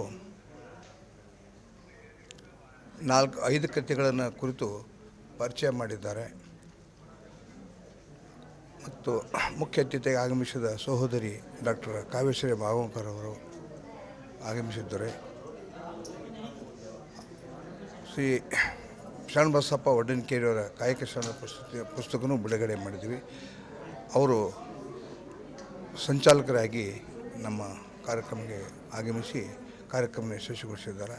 ಮತ್ತು ಎಲ್ಲ ನಮ್ಮ ಸಂಬಂಧಿಕರಲ್ಲಿ ನಮ್ಮ ಆತ್ಮೀಯರು, ಸಾಹಿತಿಗಳು, ಪುಸ್ತಕ ಆಸಕ್ತರು ಈ ಒಂದು ಸುಸಂದರ್ಭದಲ್ಲಿ ನಮ್ಮ ಗುಲ್ಬರ್ಗ ಜಿಲ್ಲೆಗೆ ಕರ್ನಾಟಕದ ರಾಜ್ಯ ಮಟ್ಟದ ಮೊದಲನೇ ರ್ಯಾಂಕ್ ಬಂದಂಥ ಸ್ಮೃತಿ ಪಾಟೀಲ್ ಅವರಿಗೆ ಗೌರವಿಸಿದ್ದೀವಿ.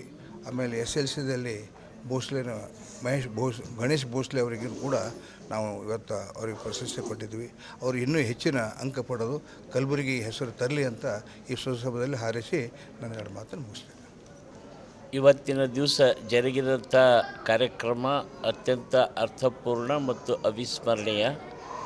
ಬಸಮ್ಮ ಕೋನೆಕವರ ಸ್ಮರಣೆಯಲ್ಲಿ ನೀಡಿದಂಥ ಬಸವಶ್ರೀ ಪ್ರಶಸ್ತಿ ಬಸವ ತತ್ವಕ್ಕಾಗಿ ಜೀವನವನ್ನು ಸಮರ್ಪಿಸಿಕೊಂಡಂಥ ಮಹಾನುಭಾವರಿಗೆ ನೀಡ್ತಾ ಬಂದಿದೆ. ಇವತ್ತು 13ನೇ ಪ್ರಶಸ್ತಿಯನ್ನು ಹುಲ್ಸೂರಿನ ವಿರಕ್ತ ಮಠದ ಪೂಜ್ಯರಾದ ಶಿವಾನಂದ ಮಹಾಸ್ವಾಮಿಗಳಿಗೆ ನೀಡಿ ಗೌರವಿಸಲಾಗಿದೆ. ಅದೇ ರೀತಿ ಮುಂದಿನ ದಿನಗಳಲ್ಲಿಯೂ ಕೂಡ ಈ ಪ್ರಶಸ್ತಿ ಮುಂದುವರಿಸುವುದಲ್ಲದೆ ಇನ್ನೂ ಹೆಚ್ಚಿನ ಪ್ರಶಸ್ತಿಯನ್ನು ಸ್ಥಾಪನೆ ಮಾಡುವ ಉದ್ದೇಶವನ್ನು ಹೊಂದಿದೆ. ಅಲ್ಲದೆ ಮಕ್ಕಳಿಗೆ ವಿದ್ಯಾಭ್ಯಾಸಕ್ಕೆ ಪ್ರೋತ್ಸಾಹ ಕೊಡುವುದಕ್ಕಾಗಿ ಪ್ರಕಾಶನ ಸಂಸ್ಥೆಯು ಇವತ್ತು 2 ವಿದ್ಯಾರ್ಥಿಗಳಿಗೆ ಪುಸ್ತಕವನ್ನು ನೀಡುವುದರ ಜೊತೆಗೆ ಪ್ರಶಸ್ತಿ ಪತ್ರ, ಪ್ರಮಾಣ ಪತ್ರ, ಸನ್ಮಾನವನ್ನು ನೀಡಿ ಅವರಿಗೆ ಗೌರವಿಸಲಾಗಿದೆ. ವಿದ್ಯಾ ಚಟುವಟಿಕೆಗಳಿಗೆ ಮತ್ತು ಸಮಾಜ ಸೇವಕರಿಗೆ, ಬಸವತತ್ವ ಪ್ರಸಾರಕರಿಗೆ ಹಾಗೂ ಕಾಯಕ ಜೀವಿಗಳಿಗೆ ಕಾಯಕ ದಿನಾಚರಣೆಯಾದ ಇಂದು ಮತ್ತು ವಿಶೇಷವಾಗಿ ಮೇ 1 ಕಾರ್ಮಿಕ ದಿನಾಚರಣೆ ಇವತ್ತು ಅವರು ಲಿಂಗೈಕ್ಯವಾದಂಥ ದಿನ ಆಗಿರೋದರಿಂದ ಭಾಳ ಮೌಲಿಕವಾದ ಅರ್ಥಪೂರ್ಣವಾದ ದಿನಗಳು ಅಂತ ಹೇಳ್ಬೋದು. ಇವತ್ತು ಬುದ್ಧ ಜಯಂತಿ, ಕಾರ್ಮಿಕ ದಿನಾಚರಣೆ, ಶರಣರ ಕಾಯಕ ದಿನಾಚರಣೆ, ಇವತ್ತು ಮೇ 1 ರಜೆಯೂ ಕೂಡ ಆಗಿರುವುದರಿಂದ ಈ ಕಾರ್ಯಕ್ರಮ ತುಂಬ ಯಶಸ್ವಿಯಾಯಿತು. ಅನೇಕ ಸಂಬಂಧಿಕರು, ಸ್ನೇಹಿತರು, ಪರಿವಾರದವರು ಬಂದು ಈ ಕಾರ್ಯಕ್ರಮ ಯಶಸ್ವಿಗೊಳಿಸಿದ್ದಕ್ಕೆ ಧನ್ಯವಾದಗಳನ್ನು ಅರ್ಪಿಸ್ತೇವೆ.